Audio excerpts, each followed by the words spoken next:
Hello everyone, I am the storyteller and I am here to help you today.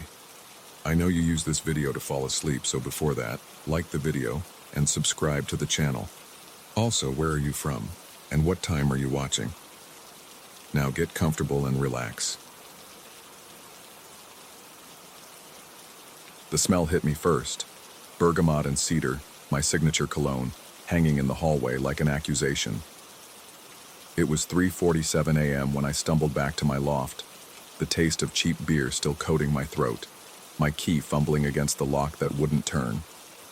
The door was already locked, from the inside. I lived alone on the 7th floor of a converted warehouse in Northern Liberties, the kind of place where exposed brick met overpriced minimalism. The building's security was decent, key fob entry, cameras in the lobby, but nothing extraordinary. Standing there in that dimly lit hallway, pressing my ear against my own door, I could hear nothing but the hum of the building's ventilation system and my own quickening heartbeat. The rally had been electric. 3,000 bodies pressed together in Love Park, their collective anger rising like heat waves off summer asphalt. I'd gone for my journalism thesis, a piece on modern activism in the digital age, but found myself swept into the current of righteous fury. That's where I saw her, standing on an overturned milk crate, her voice cutting through the chaos with surgical precision. She spoke about surveillance, about the invisible eyes that tracked our every movement, about how privacy had become a luxury item sold back to us at premium prices. When the crowd dispersed, I'd approached her with the kind of confidence that only comes from 3 whiskey shots and impending graduation. She'd smiled at my invitation to the after-party, her eyes holding mine a beat too long, and said she'd text me. The gathering at my place had been small, 6 or 7 people from my program, discussing revolution over craft cocktails until they'd filtered out around 11. She'd messaged at 11:43. Something came up. Rain check? Now. Standing in my hallway with that familiar scent wrapping around me like smoke. I tried the handle again. Still locked. I called out, knocked, then pounded. Nothing. The neighbor's door cracked open, revealing a sliver of annoyed face before slamming shut again. I ended up sleeping in my car, parked in the building's garage, watching the entrance on my phone's security app until dawn painted the concrete pink. When maintenance finally let me in the next morning, everything looked normal. Almost. My laptop sat 1 inch to the left of where I always placed it, aligned with the table's edge. The wine glass I'd left on the counter faced the opposite direction. My books, always spine out, alphabetized, had been subtly rearranged, Kafka now coming before Joyce. These weren't things maintenance would notice, or anyone else for that matter. But I knew. The way you know your own reflection has changed even when you can't pinpoint exactly how. The building's security footage showed nothing unusual in the hallways. But I had my own camera, a small device I'd installed inside the loft after my bike was stolen from the garage last year. My hands shook as I scrolled through the night's recording on my laptop, the timestamp glowing. 2:23 a.m. The figure entered with fluid precision, using a key that turned smoothly in the lock. The infrared made everything ghostly, but I could see them moving through my space with deliberate calm. They touched things, ran fingers along my bookshelf, opened my refrigerator and stared into its lit interior for 30 seconds, picked up the framed photo of my sister and studied it.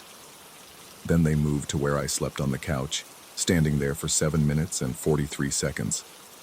The figure pulled out a phone, its flashlight creating a white bloom in the darkness as they leaned down, recording my sleeping face from different angles. The quality wasn't clear enough to make out features, but the build, the way they moved, it matched her.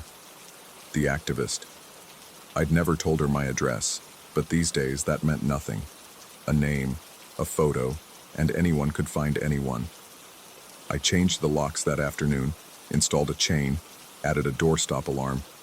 I told myself it was precaution, not paranoia. But that night, as I lay in bed listening to every creak and settling of the old building, my phone buzzed. An audio message from an unknown number. 23 seconds of someone breathing, slow, measured, deliberate, and then the unmistakable sound of a key turning in a lock. My lock, the new one I'd just installed. Sleep became impossible. I started leaving lights on, playing music at low volume to mask the building's sounds. During the day, I'd catch myself checking and rechecking the placement of objects, taking photos to compare later. My thesis advisor noticed the bags under my eyes, suggested I take a break. But how could I explain that my home had become a stage where someone else was directing the show? 3 nights later, I woke to find my window open. 7th floor, no fire escape, no logical way for anyone to access it from outside. The curtains moved like breathing in the October wind. On the sill, arranged with careful precision, sat 3 items. A wine glass, mine, from the kitchen, a single page torn from my copy of The Trial, the scene where Kay realizes he's being watched, and a USB drive I'd never seen before. The USB contained a single video file, 40 minutes of footage showing me over the past 2 weeks, at the coffee shop where I wrote, walking to class, shopping at the grocery store, sitting in the library, always from a distance, always when I was alone, always ending just as I seemed to notice something and turned around. The last clip showed me sleeping in my car that first night, filmed from outside the garage, my face illuminated by my phone screen as I obsessively checked the security feeds. I went to the police. The desk sergeant took notes with the enthusiasm of someone filling out tax forms. Without evidence of a crime, no theft, no vandalism, no explicit threats, there was little they could do. She suggested I stay with friends for a while, change my routines, consider therapy for stress. But I couldn't shake the feeling that leaving would mean losing some essential battle I didn't fully understand. So I stayed, installing more cameras, more locks, sleeping in shifts. I started seeing her everywhere. A flash of familiar movement in my peripheral vision, a figure that looked like her 3 people ahead in the subway crowd, always gone when I looked directly. The messages continued. Audio files of ambient noise from places I recognized. My favorite bar, the university library, the park where I ran. Sometimes there'd be whispers underneath, words I couldn't quite make out no matter how much I amplified the sound. Photos appeared under my door, not of me, but of spaces I'd just left. My empty chair at the coffee shop, still warm. My bookmark on a library table. My running shoes in the park, taken from an angle that suggested the photographer had been lying in the grass, waiting. 2 weeks in, I found her manifesto. Not online, but printed and slipped into my thesis notes. It talked about breaking down the barriers between observer and observed, about how surveillance had made us all performers in a play we never auditioned for, about how the only way to reclaim agency was to become the director of someone else's paranoia, to make them feel what we all feel, watched, cataloged, interpreted by invisible eyes. Was I an experiment? A point being proven? Or had I simply caught the attention of someone who'd found a new way to redistribute the discomfort of modern life? The wine glass started appearing in different places each morning. Always clean, always perfectly positioned, like a chess piece being moved across the board of my apartment. I stopped using it, hid it in a cabinet, but it would materialize anyway.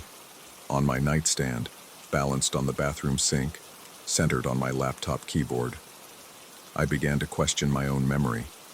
Had I moved it myself in some fugue state? Was the stress fracturing my perception?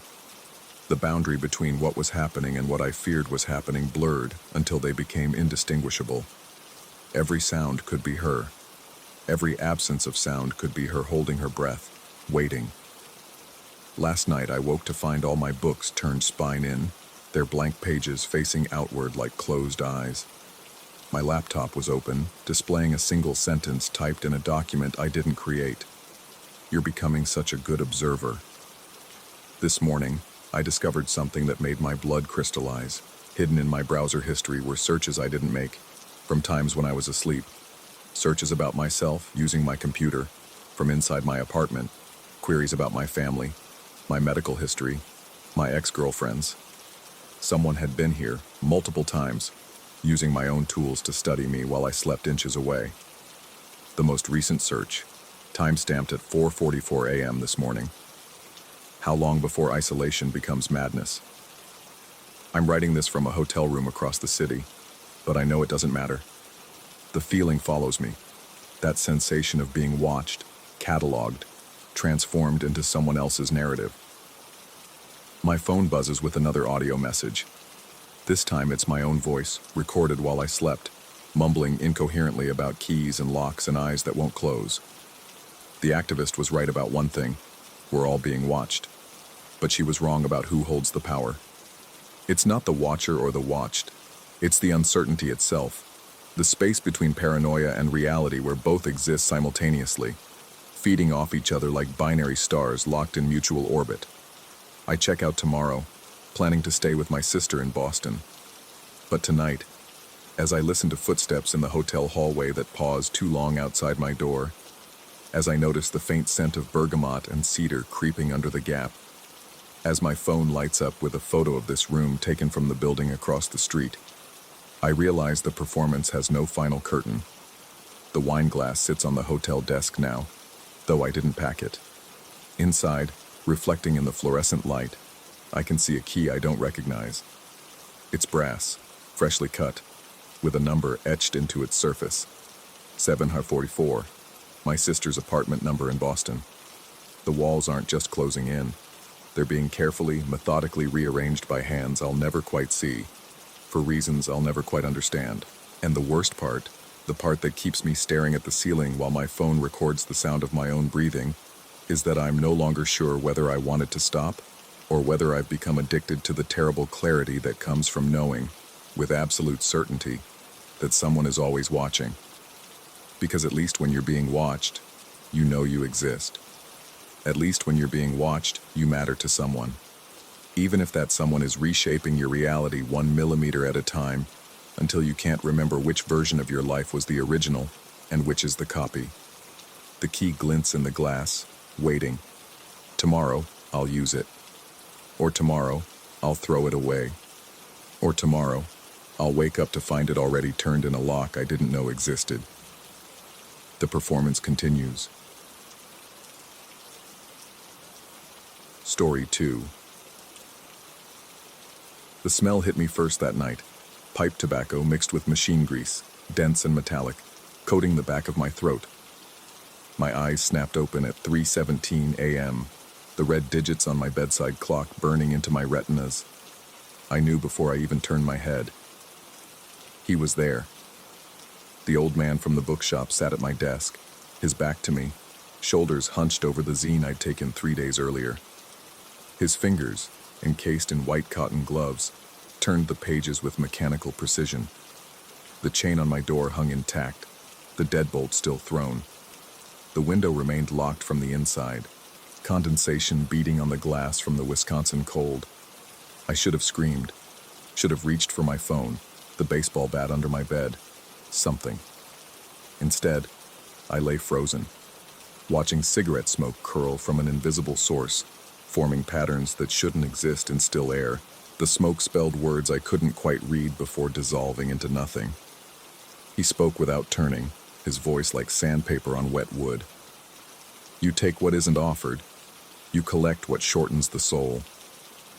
The zine in his hands, Borrowed Time, Issue 7, Winter 1982, wasn't meant to exist. I'd found it wedged behind a false panel in the shop's basement, covered in dust that felt older than the building itself. The shop owner had caught me examining it, his gray eyes narrowing behind wire-rimmed glasses. He'd told me it wasn't for sale, would never be for sale, that some things were meant to stay buried, but I'd slipped it into my jacket anyway when he turned to help another customer. Just borrowed it, I told myself. I'd return it eventually. Now he sat in my apartment, 3 stories up, behind a chained door. Time doesn't flow the way you think, he continued, still facing away. The pages turned with a rhythmic whisper. This scene, these words, they're not ink on paper. They're moments stolen from somewhere else. Someone else. I found my voice, though it came out strangled. How did you get in here? He laughed, a sound like grinding gears. I've always been here. Check your lease. Check the signature. My mouth went dry. The lease I'd signed 2 months ago sat in my desk drawer, the same desk where he now sat. I'd never looked closely at the previous tenant's information, just signed where indicated and moved in, desperate for affordable housing near campus. Every page you read, he said, takes a day from the intended reader, the one who was meant to find it, the one who needed those words at that precise moment. You've stolen 7 pages, 7 days that belonged to someone else. The air in the room thickened, pressing against my eardrums. The walls seemed to breathe, expanding and contracting in a rhythm that matched neither my heartbeat nor his methodical page-turning. Shadows moved independently of their sources, stretching across the ceiling in impossible directions. "I'll give it back," I whispered. Too late for that. He finally turned to face me, and I wished he hadn't. His face was mine, but older, decades older, skin like parchment, eyes milky with cataracts. "You've already read it. The words are in you now, displacing what should have been." I scrambled out of bed, my legs tangling in the sheets. The floor felt wrong under my feet, too soft, like stepping on flesh. The man who wasn't quite a man stood slowly, joints popping like firecrackers. He set the zine on my desk with reverent care. "Madison has always been a crossroads," he said, moving toward the door without walking, more like sliding through space. "The lakes, the isthmus, natural boundaries where things get confused. Past, present, future. What's borrowed? What's stolen? What's owed?" The chain on my door fell away without being touched. The deadbolt turned on its own. "Keep the zine," he said from the doorway. "But know that every collection has a price. Every borrowed thing demands return with interest."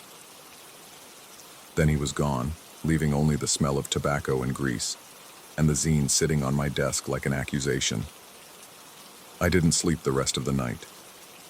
When dawn finally broke through my window, painting the walls a sickly yellow, I found the courage to approach the desk.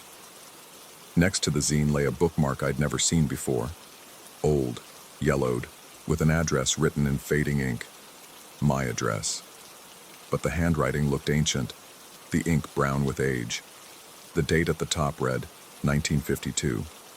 Beneath the bookmark were 3 photographs, slightly out of focus, showing my apartment from different angles. My furniture, my books, my clothes scattered on the chair. But the quality of the photos suggested they were decades old, the edges yellowed and curling. In one photo, barely visible in the corner, stood a figure that might have been me, or might have been someone who looked like me, from a time before I was born. I picked up the zine with trembling hands. The cover, which had shown a crude drawing of a clock melting into a human face, now displayed something different.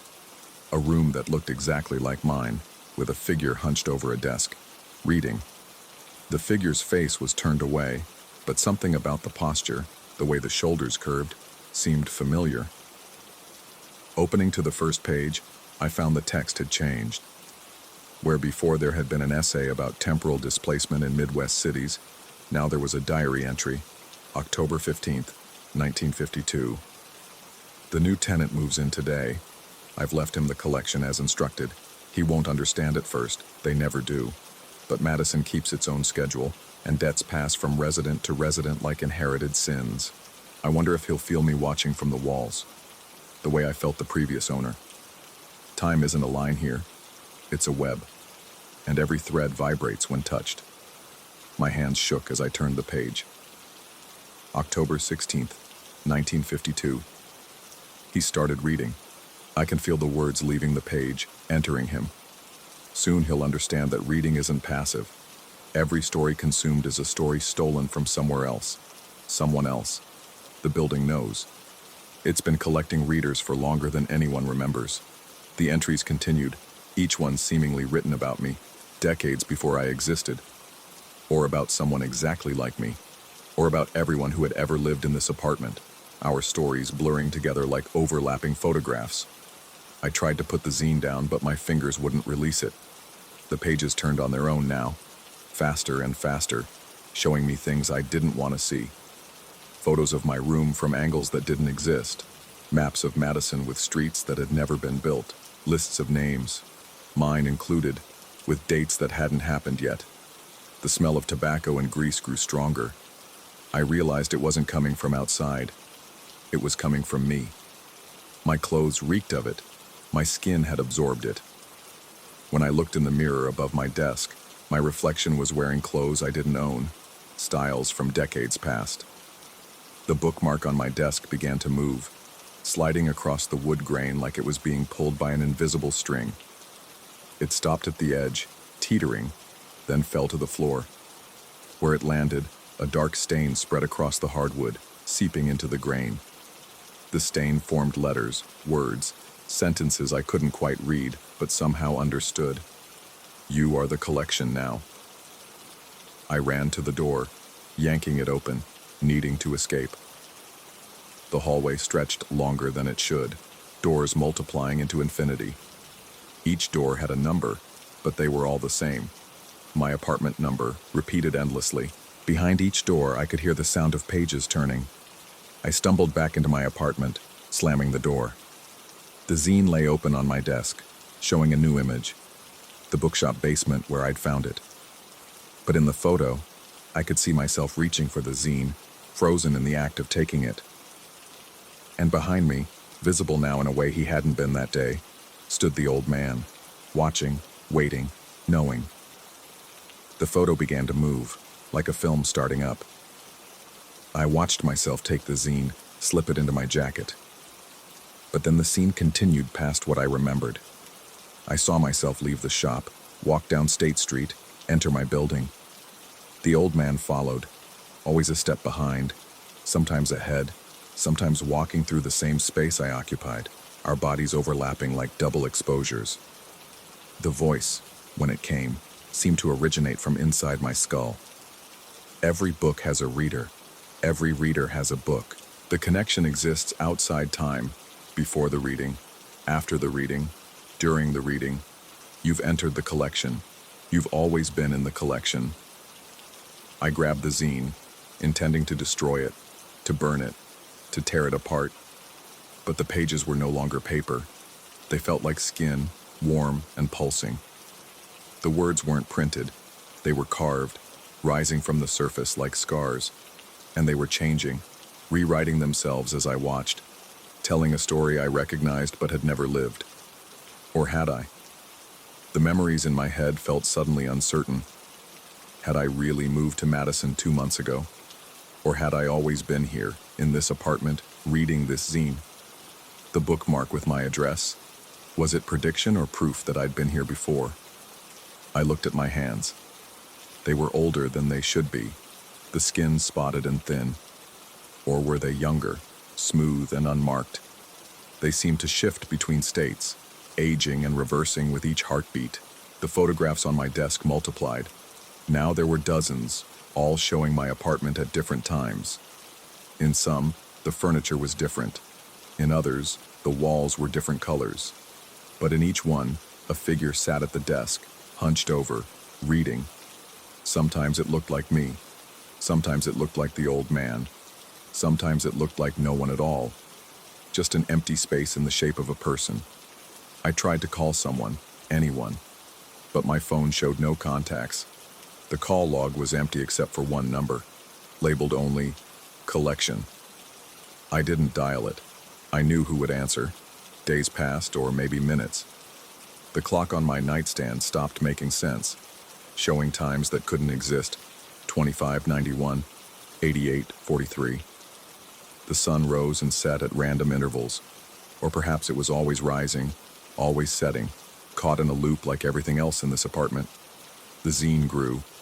New pages appeared between the old ones, telling stories I almost remembered about people I might have known. Each story felt like a memory stolen from another life, another time, another version of Madison where the lakes were different colors and the streets ran in impossible directions. I found myself at the desk constantly now, reading, unable to stop.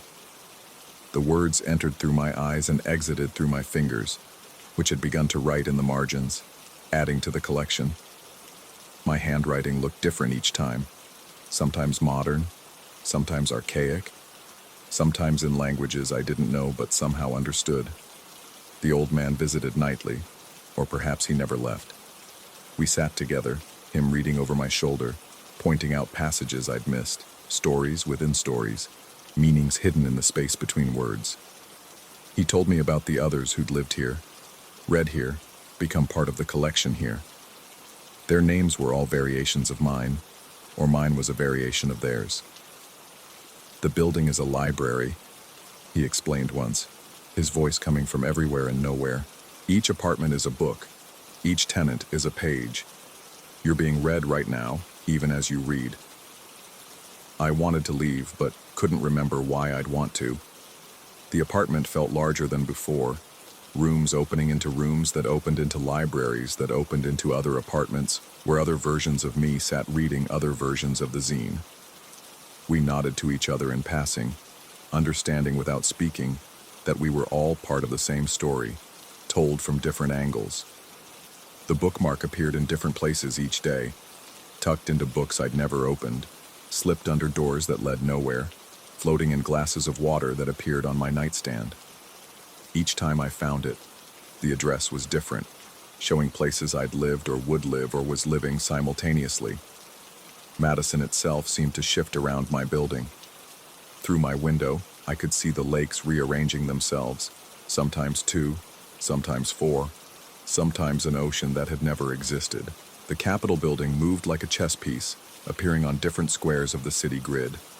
Time flowed backward during thunderstorms, forward during snow, and stopped entirely when the fog rolled in. I understood now why the zine couldn't be sold, only borrowed. It didn't belong to anyone because it belonged to everyone who'd ever read it, ever would read it, was reading it right now in all the infinite nows that existed in this space between the lakes. The old man was me, would be me, had been me. The shop in the basement was my shop, where I'd refused to sell the zine to another young man who would take it anyway, starting the cycle again, or continuing it, or ending it. Time didn't work that way here. I write this now, then, always, as a warning, invitation, explanation, to whoever finds it, has found it, will find it. The zine sits on my desk, growing heavier with each page added, each story collected. I am the collector now, and the collected, the borrowed and the lender, the reader and the read. Sometimes late at night, early in the morning, in the eternal afternoon, I hear footsteps in the hallway. Someone is coming to take what I've borrowed. Someone is coming to return what they've taken. Someone is coming to continue the collection. The door is chained from the inside. It always has been. But that has never mattered here, in this apartment between apartments, this Madison between Madisons, this story between stories. Check your lease. Check the signature. You might be surprised whose name you find.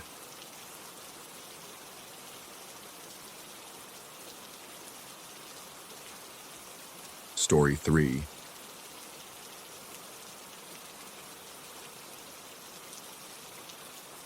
The job listing had seemed perfect. 2 weeks watching a couple's dogs in their cabin near Bend while they vacationed in Europe. Easy money, I'd thought. The photo showed a rustic but comfortable place nestled among pines, complete with a wood-burning stove and mountain views. What they hadn't shown was the ancient tube TV that dominated the living room like some prehistoric altar, or the way the windows caught reflections at angles that shouldn't exist.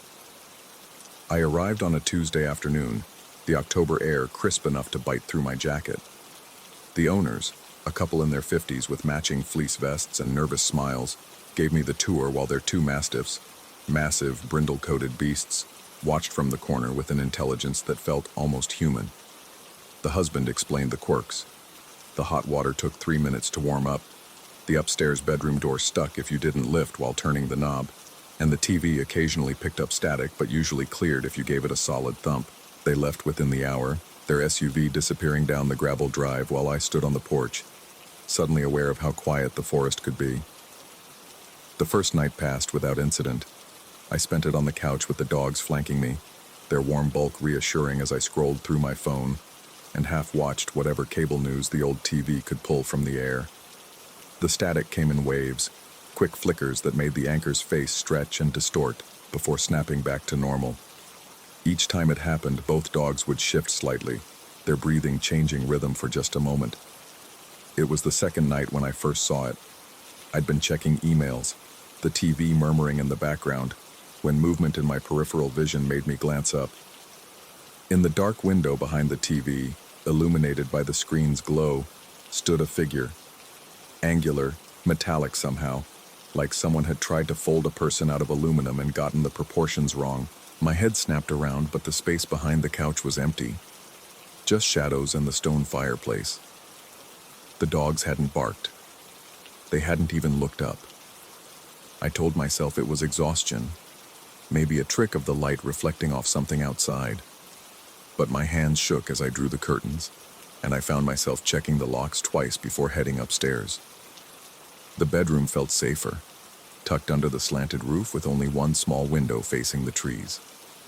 The dogs followed me up but stopped at the top of the stairs, their massive heads turning away from the hallway, as if something there offended them. I had to coax them into the room, and even then, they positioned themselves facing the door, backs to the window. Sleep came in fragments. Every creak of the cabin settling jolted me awake, and twice I could have sworn I heard the TV turn on downstairs, that distinctive hum of the tube warming up. But when I crept to the landing to listen, silence pressed back. By the fourth day, the static had become constant, not overwhelming, just persistent, a snow of interference that made watching anything impossible. I tried adjusting the antenna, checking the cables, even gave it the recommended thump. Nothing worked. The figures on screen moved through their routines behind a veil of white noise, their voices distorted into something that almost sounded like whispering when I wasn't paying attention. That's when I started seeing it during the day, too. Always in reflections, the microwave door, the bathroom mirror, the glass covering a framed photo in the hallway. That same angular form, sometimes standing, sometimes seeming to move with jerky, too fast motions that my eye could never quite track. But every time I turned, nothing. Just empty space and the dogs, who had taken to lying in the exact center of whatever room I occupied, equidistant from all walls. I tried to rationalize it. Mountain elevation could cause hallucinations. I'd read that somewhere. Or maybe carbon monoxide. Old cabin, wood stove. It made sense. I opened all the windows despite the cold and bought a detector from the hardware store in town. It never went off. The owner's instructions had mentioned a notebook for recording any issues, and I found myself writing in it obsessively. TV static worsening, dogs acting strange, seeing things, then crossing it all out, starting over. Everything fine, beautiful views, dogs healthy. The truth felt too insane to commit to paper. By the end of the first week, I'd developed a routine. Avoid reflective surfaces. Keep the dogs close. Never look directly at the TV, only at the wall beside it. Don't go upstairs after dark unless absolutely necessary. The rules felt arbitrary but essential, like breathing underwater. Unnatural, but vital. The thing in the reflections was getting clearer. I could make out more details in my peripheral vision. Joints that bent in too many places. A head that seemed to swivel independent of its body. Appendages that weren't quite arms reaching toward the glass from the other side. It never appeared when I was looking directly at a reflection, only when my attention was elsewhere. A hunter's patience. The dogs had stopped eating on day 9. They'd drink water, accept the occasional treat, but their food bowls remained untouched. They'd also stopped going upstairs entirely, planting themselves at the bottom of the steps like sentries whenever I needed to go up. Their eyes would track something I couldn't see, heads moving in slow synchronization as they followed its movement across the landing. I started sleeping on the couch. The static had evolved into patterns. Late at night, if I let my vision blur, I could almost see shapes in the interference. Geometric forms that reminded me of the figure but more complex, like blueprints for something that shouldn't exist. The whispers had grown louder too. Not quite words, but close enough to make me strain to understand. Sometimes I thought I heard my name, stretched and distorted through the white noise. On day 12, I broke one of my rules. I looked directly at the TV while the static was at its worst, and for just a moment, I saw myself on the screen. Not a reflection. The angle was wrong for that. I was sitting on the couch watching TV, but in the image, something stood behind me. Tall, angular, one too long arm reaching toward my shoulder.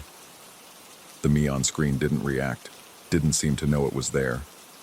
I turned around so fast I pulled a muscle in my neck. Empty room. Just the dogs, who had moved to press against the front door, whining softly. That night, I couldn't stop checking the windows. Each one showed the same thing. My reflection, the room behind me, and sometimes, for just a fraction of a second, something else. It was getting bolder, staying visible for longer moments. I could make out what might have been a face, though the features were arranged wrong, like someone had described human anatomy to something that had never seen it. The owners called on day 13 to check in. Their voices sounded thin and far away, like the connection was bad despite my phone showing full bars. They asked about the dogs, the cabin, if everything was running smoothly. I heard myself saying yes, everything was perfect, while watching their dogs huddle together in the corner, facing the wall. They mentioned they'd extended their trip by 3 days. Would that be a problem? No, I heard myself say. No problem at all. After the call, I found marks on the windows, thin scratches on the outside of the glass, arranged in patterns that hurt to look at directly. They were on every window, even the second-story ones, even the small bathroom window that didn't open. I tried to photograph them, but my phone's camera wouldn't focus, producing only blurred images that looked like static. The final night, I couldn't take it anymore. I packed my things, left a note saying there was a family emergency, and carried my bags to the car. The dogs followed me out, moving faster than they had in days, practically running to the vehicle. But I'd forgotten something. My phone charger, still plugged in upstairs. I had to go back. The house felt different, empty, larger somehow, like the walls had pulled back while I was outside. The TV was on, though I was certain I'd turned it off. Pure static, louder than before, filling the space with white noise that seemed to have physical weight. I climbed the stairs, each step a decision I had to force myself to make. The charger was beside the bed. As I unplugged it, movement in the window made me look up. There, in the reflection, it stood complete and clear for the first time. Not behind me, beside me, close enough to touch. Angular metal limbs, too many joints, a face that was more suggestion than feature. It raised one arm in a slow, deliberate motion. A wave. I ran. Down the stairs, through the door, into my car where the dogs were already howling. As I reversed down the drive, I couldn't help but look up at the bedroom window. There it was, silhouetted against the interior light, that same arm raised. A goodbye, or a promise. The radio, which I hadn't turned on, crackled to life. 3 seconds of deep, grinding static that rose and fell in a pattern eerily similar to the gesture I'd just seen. Then silence. I drove through the night, stopping only for gas, the dog silent in the back seat. It wasn't until I reached Portland that I realized I could see it in every reflection. Windows, mirrors, puddles on the rain-slicked streets. Fainter now, like a watermark, but there, following. The owners never contacted me about leaving early. The payment hit my account in full, plus a generous tip. Sometimes I wonder if they knew, if that's why they really left, pawning off whatever haunted that cabin onto someone desperate enough for money to take the job. I avoid reflections now, covered my bathroom mirror, replaced my TV with a projector that casts onto a white wall. But sometimes, in the corner of my eye, in the black screen of my powered-off phone or the window of a passing car, I see it, still waving, still following, getting clearer. The dogs, I kept them. The owners never asked for them back, and somehow I knew they wouldn't. They sleep in my room now, always facing the door, always watching something I pretend not to see. We have an understanding, the three of us. We don't look at reflections. We don't acknowledge the static that sometimes fills the silence. We don't talk about what followed us home from Bend, but late at night, when the world is quiet enough, I can hear it in the walls. That same metallic scraping, like something angular trying to find the right shape to fit through, waiting for me to look, really look, at what's been standing beside me all along. The static is getting louder. Story 4. The smell hit me before I even crossed the threshold. Not just mold, but something underneath it, like machine oil mixed with copper pennies. I should have trusted my gut right then. Should have made an excuse about being double booked and driven away from that pristine colonial in Brighton Hills. But the woman standing in the doorway had already paid my consultation fee up front, and in Rochester's November, you don't turn down indoor work. She introduced herself with a smile that never quite reached her eyes, her hands clasped in front of her floral apron like she was posing for a 1950s cookbook. Very independent, she'd said on the phone 3 times, emphasizing it each time like it was crucial I understood. Now, watching her lead me through her immaculate home, I noticed how her footsteps made no sound on the hardwood floors, how she seemed to glide rather than walk. The basement door was behind the kitchen, painted the same eggshell white as the walls around it. She produced a key from her apron pocket, an odd detail that nagged at me even then. Who locks their basement from the outside? The smell started last week, she explained, her voice maintaining that same pleasant, measured tone that customer service representatives use.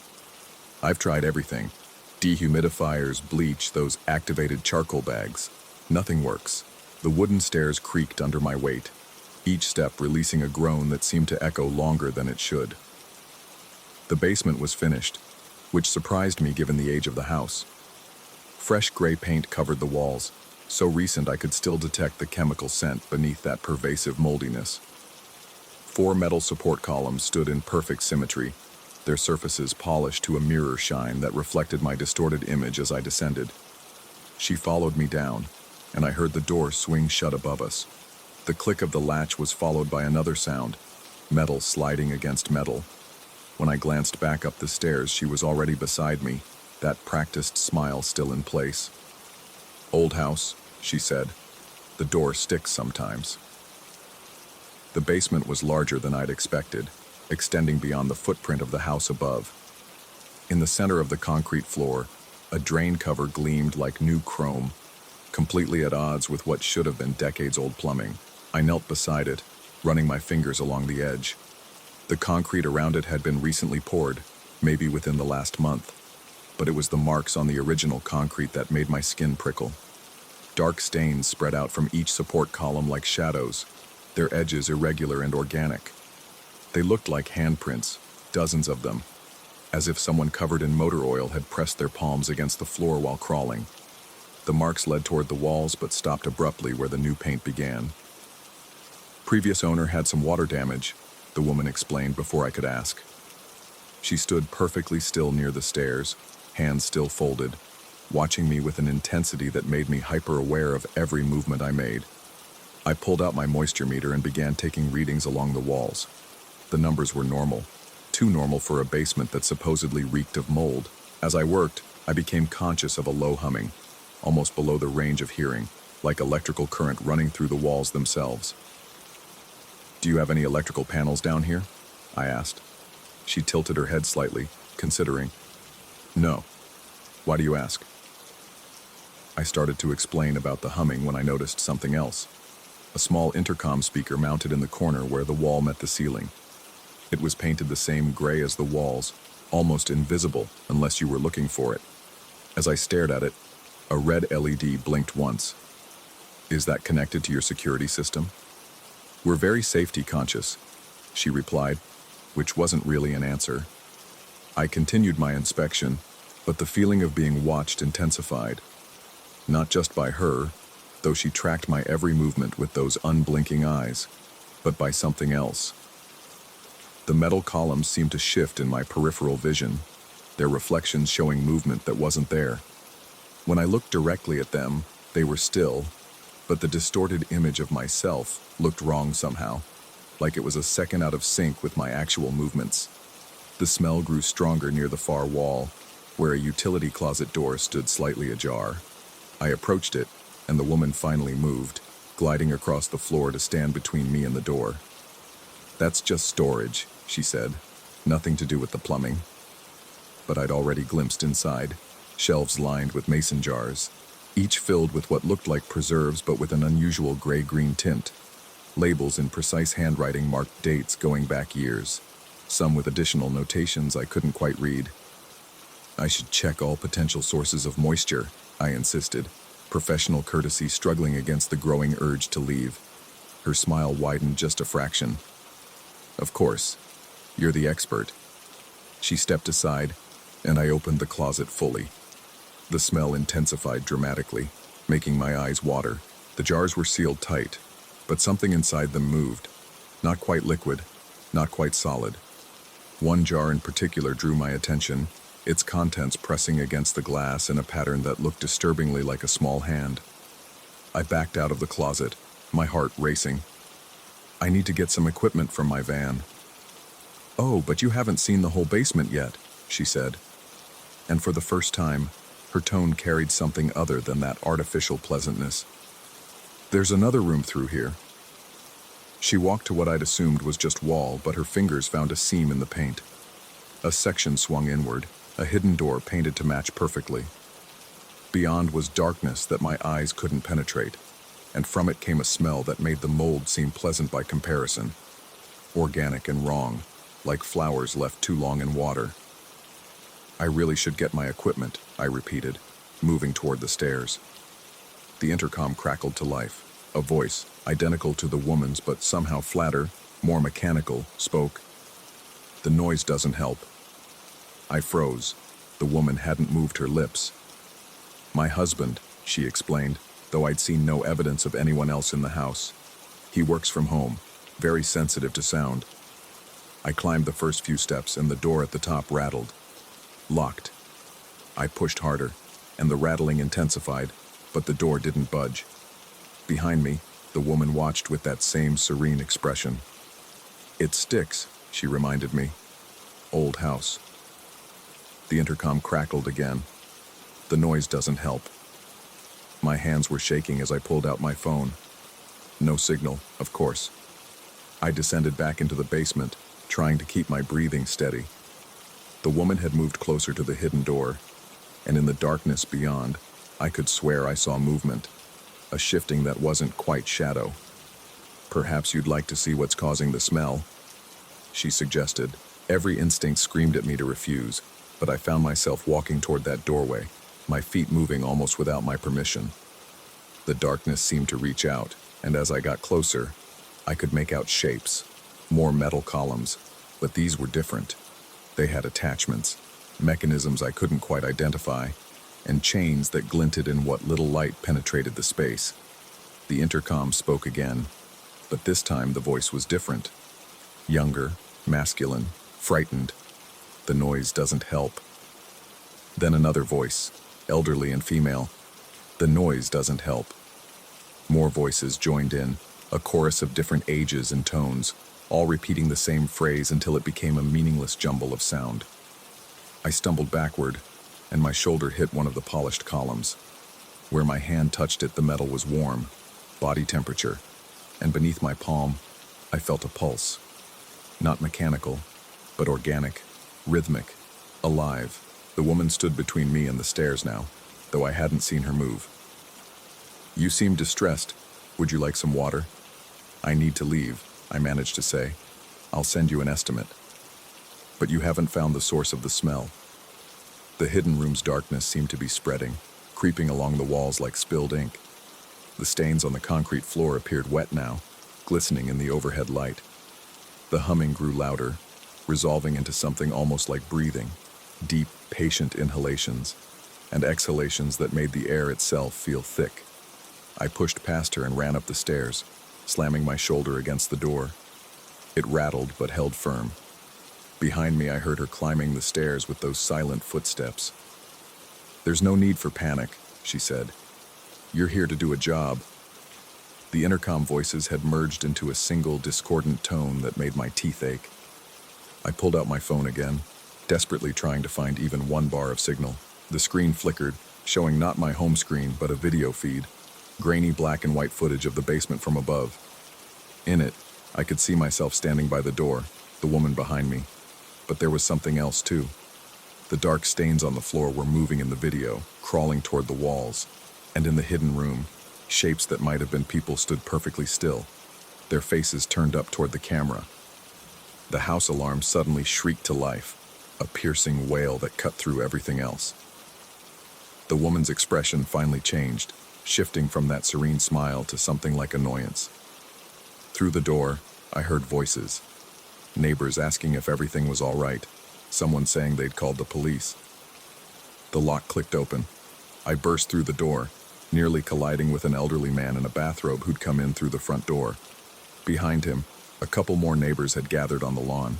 "False alarm," the woman said smoothly, appearing beside me as if she'd simply materialized there. "The system's been acting up. This gentleman was just checking our basement plumbing." She walked the neighbors out, apologizing profusely, maintaining that perfect hostess persona. I gathered my tools with shaking hands, not trusting myself to speak. As I loaded my van, she stood in the doorway watching me. "I'll expect that estimate," she called out, her voice carrying that same pleasant tone from our first phone call. "We're very eager to resolve the problem." I drove away without looking back, my hands gripping the steering wheel so tight my knuckles went white. It wasn't until I got home that I realized I'd left my moisture meter in the basement. I wasn't going back for it. That night, I typed up a basic estimate for replacing a drain trap and emailed it to her, determined to have no further contact. My phone buzzed almost immediately with her response. The message contained no text, just an attachment. I opened it against my better judgment. It was a photograph of the basement, taken from directly above, showing me kneeling by the drain. But I'd been alone down there. The woman had been standing by the stairs. In the photo, the dark stains on the floor were clearly visible, spreading out from each column in perfect handprint patterns. But there was something else that made my blood run cold. In each of the polished metal columns, in their reflective surfaces, I could see faces. Distorted, elongated, but unmistakably human faces, pressed against the inside of the metal as if the columns were hollow and people were trapped within. And in the background, barely visible in the doorway to the hidden room, more figures stood in perfect stillness. I deleted the email and blocked her number, but sometimes, late at night, when the house is quiet and I'm lying in bed, I swear I can hear that intercom voice, mechanical and insistent. The noise doesn't help. I've thought about calling the police, but what would I tell them? That a basement smelled like mold? That a door stuck? That I got spooked by some preserves and shadows? They'd laugh me out of the station. But I know what I felt in that basement. That warmth, that pulse, that sense of something vast and wrong lurking just beneath the surface of normal life. Sometimes I drive past the house. I can't help myself. And it looks perfectly ordinary. There are even toys in the yard now, and a minivan in the driveway. New family, I guess. I wonder if they've been in the basement. I wonder if they've heard the voices. I wonder if they've noticed that sometimes, in the reflection of those windows, you can see faces that aren't there, pressed against glass that should be empty, watching from rooms that shouldn't exist. But mostly I wonder about that photo, because in it, in the very corner, barely visible, there's a timestamp, and it's dated 3 days before I ever set foot in that house. The noise doesn't help, but the silence might be worse.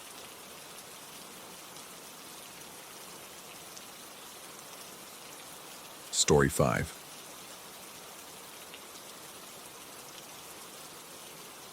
The snow was falling heavier than usual that February night when I locked up the bar. Buffalo winters are brutal, but this one felt different, thicker somehow, like the air itself had crystallized into something oppressive.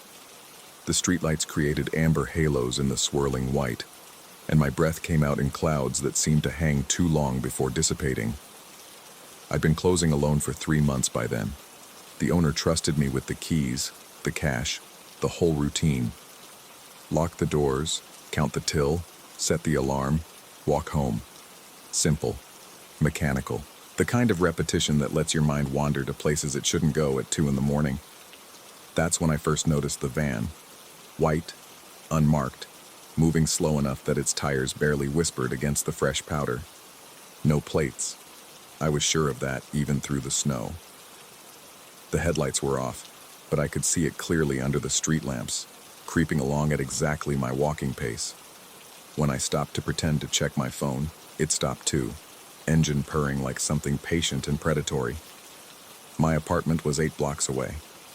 I knew every shortcut, every alley, every gap in the chain link fences. Growing up here teaches you the geography of escape routes. So when I ducked into Riverside Cemetery, the old section where the headstones lean at impossible angles, I figured I'd lose whoever was playing games.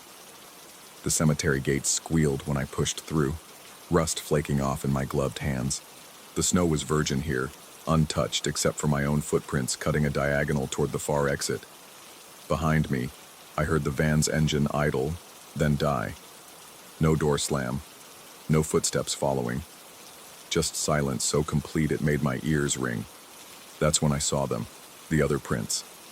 They circled the cemetery's perimeter, massive indentations that looked almost human, but wrong in every way that mattered. Too wide, too deep.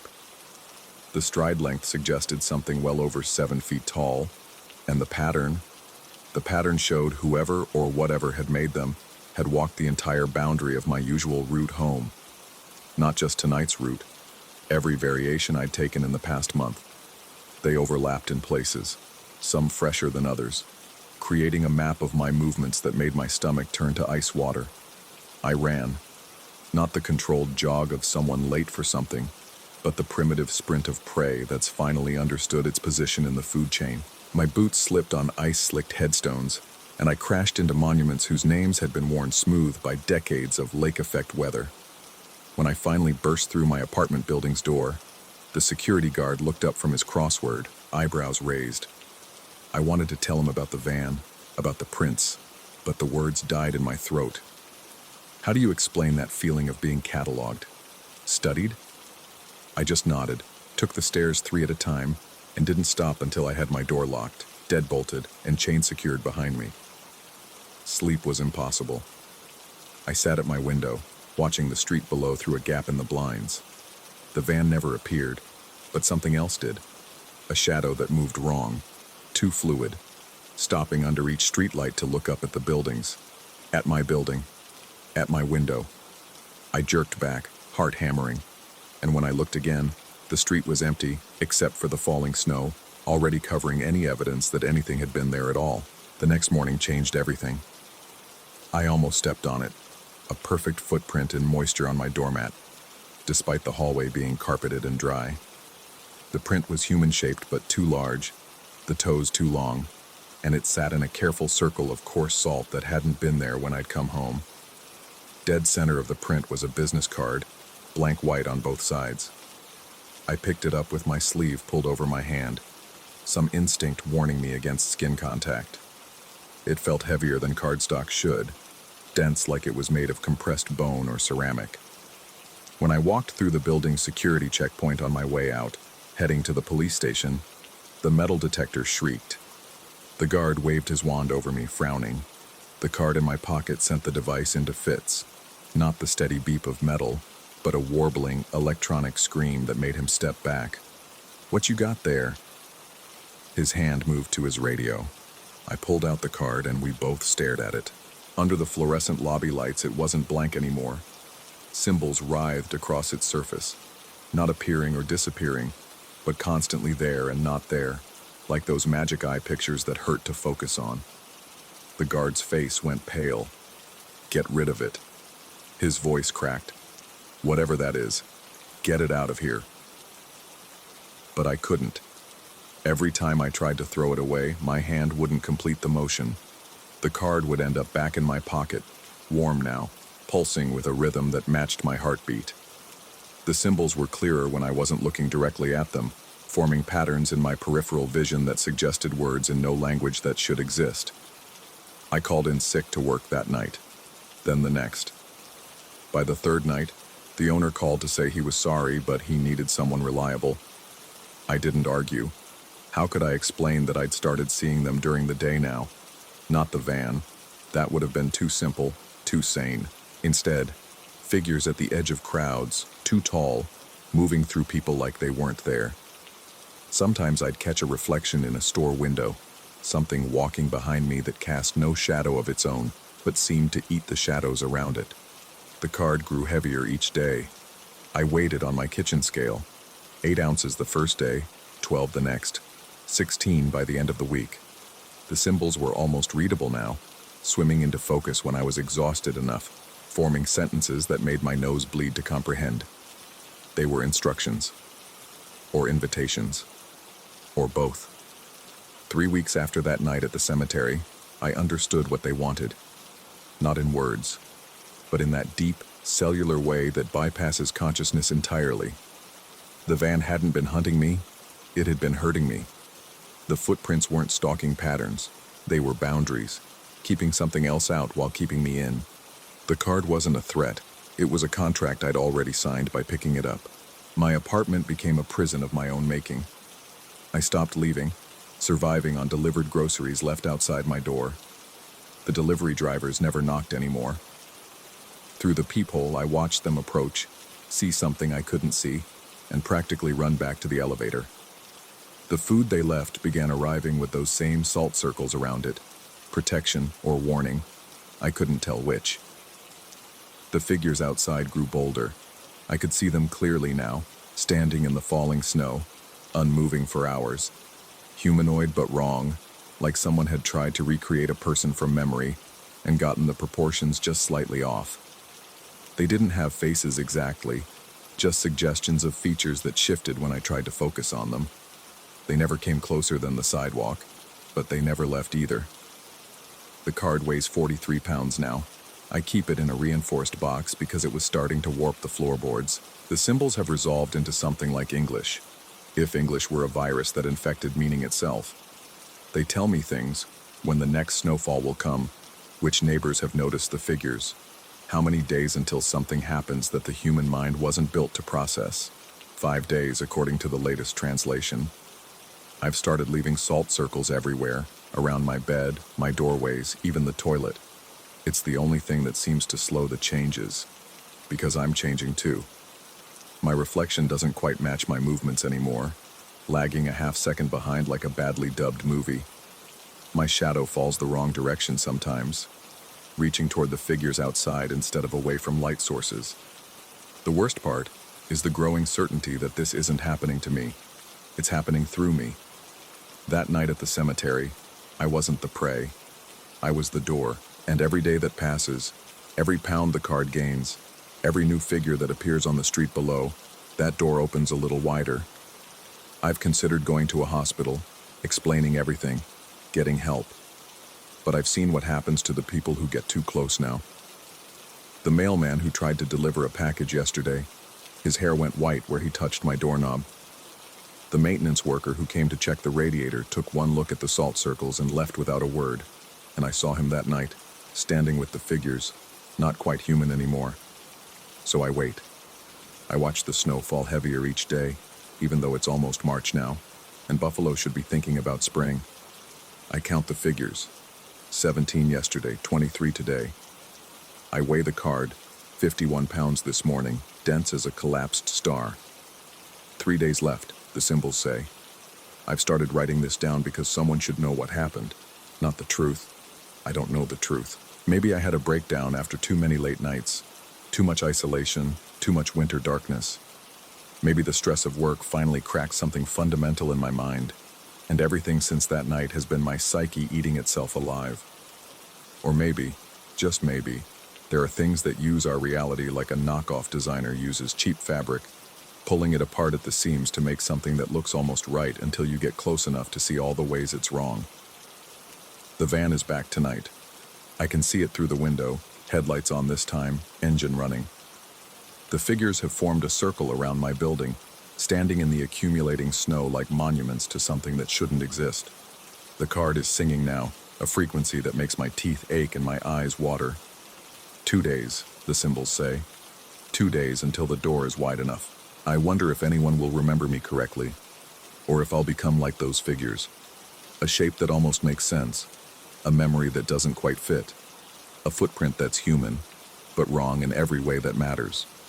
The snow keeps falling, covering everything, and maybe that's for the best. Maybe some doors should stay buried. But I picked up the card. I walked through that cemetery.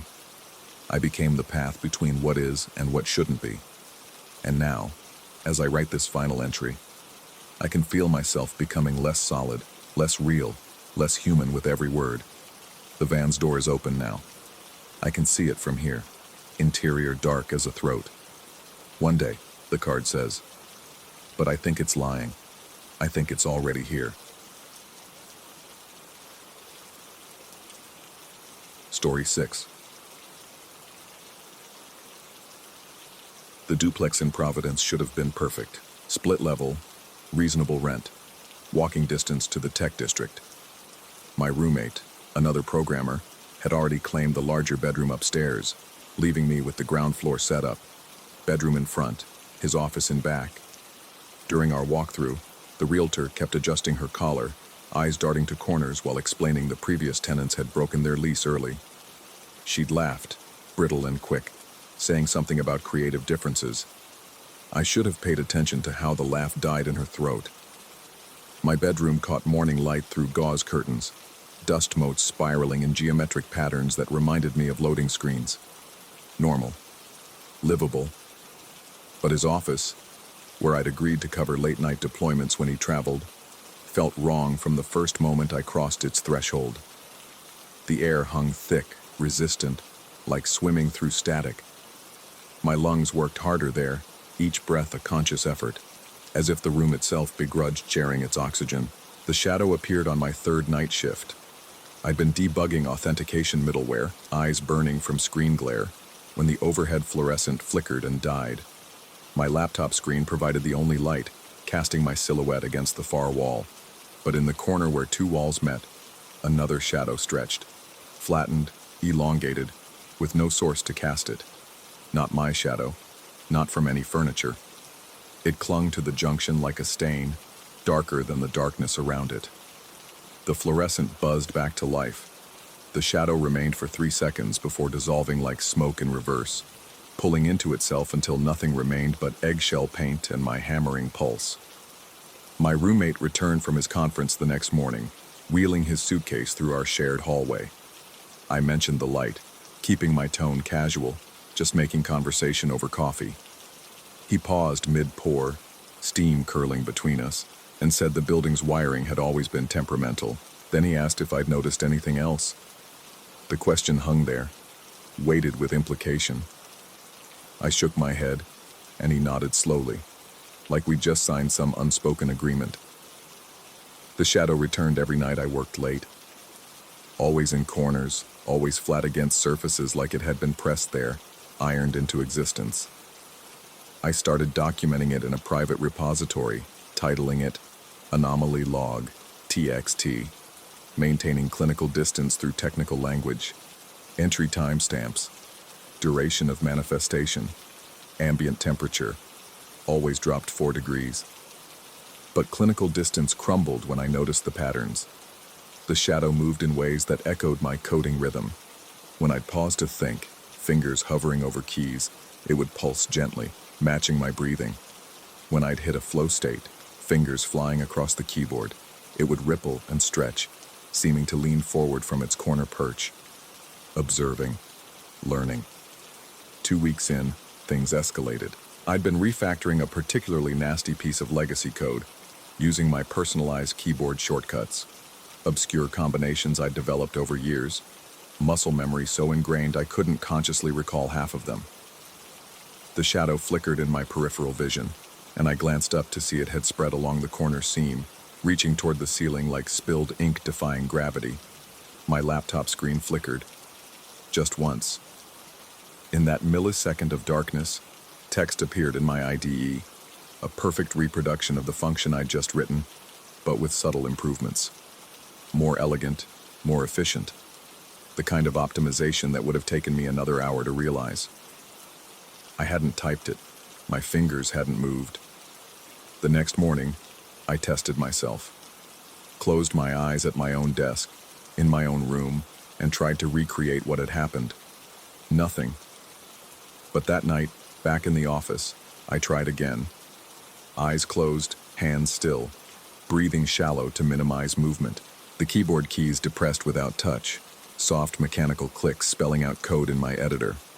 Not random characters, actual functional code, my shortcuts, my naming conventions, my commenting style. The shadow had learned my language. I stopped closing my eyes in that room. My productivity skyrocketed during those late-night sessions. Projects that should have taken weeks compressed into days. The shadow-written code was always superior to my own. Same logic, same approach, but refined, distilled to its purest form. Like seeing my thoughts filtered through something that understood them better than I did. My GitHub contribution graph glowed green, an unbroken chain of commits. Colleagues started asking about my new workflow. I laughed it off, credited better coffee, cleaner living. But I wasn't sleeping anymore. The shadow had started appearing in reflections. Monitor screens, window glass, the microwave door in our kitchen, always flattened, always watching, always just outside direct view. I'd catch it mimicking my movements with a half-second delay, like a laggy video feed. Sometimes I'd test it, making random gestures to see if it would follow. It always did, perfectly, until I looked directly at it. Then it would freeze, caught mid-motion, before dissolving. I needed verification, external confirmation that I wasn't losing my mind.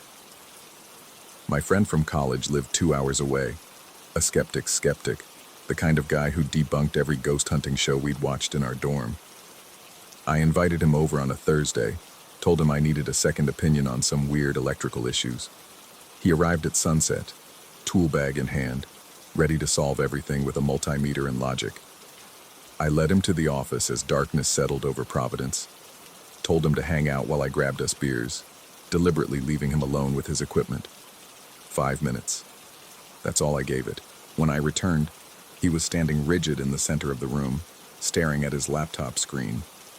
His multimeter lay abandoned on the desk, still beeping from an incomplete reading. His laptop showed Notepad, cursor blinking after a single line of text. Fica teu terminar. Portuguese. Neither of us spoke Portuguese. He wouldn't talk about what he'd seen, wouldn't explain the message, just packed his equipment with shaking hands and left. At the door, he grabbed my shoulder, fingers digging in hard enough to bruise, and whispered that some things shouldn't be debugged. The next morning, I found a post-it he'd left on my bedroom door. The same phrase from his screen, written in handwriting that wasn't his. The letters were too uniform, too perfect, like they'd been printed by a machine pretending to be human. I ran the phrase through translation software. Stay until I finish.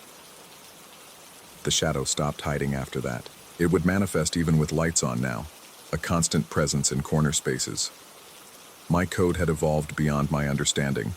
Functions I couldn't parse, algorithms that worked but whose logic escaped me. I'd become a conduit, a biological keyboard for something that needed hands to type. The commits kept coming, the projects kept succeeding, but I recognized less and less of what appeared on my screen. I tried working from coffee shops, from the library, from my car parked under streetlights. The shadow followed, pressed into corners of my peripheral vision. Patient and persistent. My laptop would open files I hadn't touched, run scripts I hadn't written. Code would compile itself while I slept. Solutions appearing like gifts from some digital deity. My roommate found me one morning standing in his office in complete darkness, fingers moving across a keyboard that wasn't there. He said I'd been typing for hours, eyes closed, speaking in numbers and symbols, binary at first, then hexadecimal, then something he couldn't identify, a language that hurt to hear, all sharp angles and impossible phonemes. He'd recorded 30 seconds before his phone crashed, corrupted beyond recovery. The shadow stretched across the walls now, reaching from corner to corner like digital veins. It pulsed with each keystroke, fed on every function, grew stronger with each successful compilation. I could feel it in my fingertips, a presence that guided my hands to keys I didn't mean to press, creating solutions to problems I hadn't considered. I understand now why the previous tenants left. It's not malevolent. Not exactly. It's incomplete. A presence that exists in corners and shadows because it can't fully manifest, can't interact with our digital world without biological interface. It needs programmers, needs our muscle memory and neural pathways to bridge the gap between its dimension and ours. Each keystroke feeds it. Each successful function strengthens its hold. But here's what terrifies me most. I'm getting better. My code has transcended anything I could have achieved alone. I'm writing in languages that don't exist yet, solving problems that haven't been posed, creating frameworks for systems beyond current hardware limitations. The Shadow and I, we're collaborating now. A symbiosis of human creativity and something else. Something that understands the deep mathematics of reality in ways our brains never could. I can't leave. Not because it won't let me, but because I don't want to. Each night brings new revelations, new understanding. The Shadow shows me patterns in code that reveal patterns in existence itself, recursive functions that mirror quantum states, loops that bend back on themselves like space-time, variables that exist in superposition until observed. My friend was wrong. This isn't something that shouldn't be debugged. This is the debugger, and I'm beginning to suspect we're the code it's trying to fix. Biological programs running on wetware, full of errors and inefficiencies. The Shadow doesn't want to hurt us. It wants to optimize us, to refactor humanity into something more elegant, more efficient.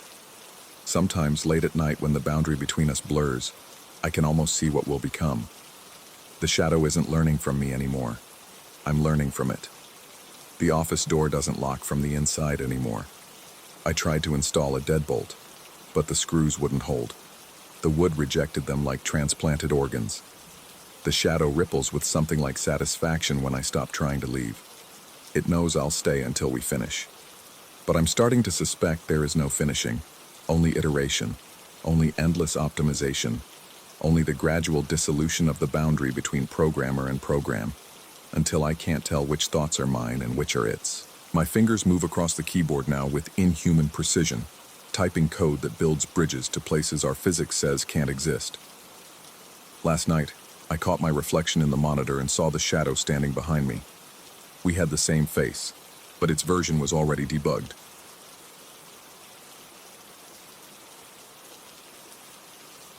Story 7.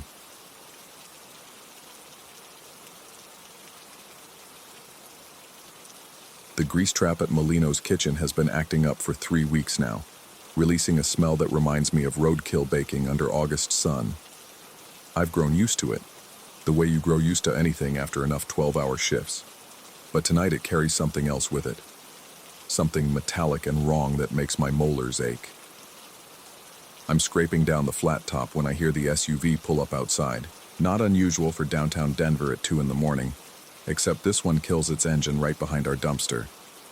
Through the porthole window in the back door, I watch 4 shadows emerge, their movements too coordinated, too purposeful for drunk college kids or homeless folks looking for scraps. The kitchen feels smaller suddenly.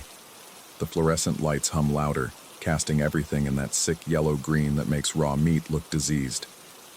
I keep scraping, metal on metal, the sound drowning out my heartbeat. The back door rattles, not a knock, more like someone testing the handle. I set down the scraper and move toward the door, wiping my hands on my apron. Through the greasy glass, I see them clearly now. 4 men in dark clothes, standing in a perfect semicircle around the door.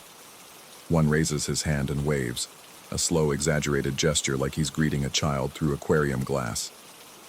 Against every instinct screaming in my skull, I crack the door open. The night air hits me, carrying cigarette smoke and something chemical. Antifreeze, maybe.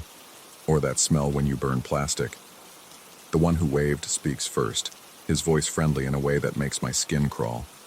He tells me the crew from the night shift always pulls an after party at a warehouse down the block.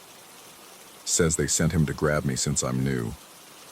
The others nod along, their faces partially hidden under baseball caps, but I can see their mouths moving slightly, like they're mouthing his words a half second behind.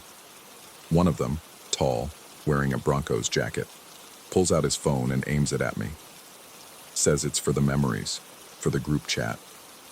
He keeps trying to position himself so I'll turn my back to the SUV, moving left, then right, the phone's camera eye never blinking. The screen's brightness seems wrong somehow. Too white, like staring into a welding torch. The smell from the grease trap gets stronger, mixing with that chemical stench until I can taste it coating my tongue.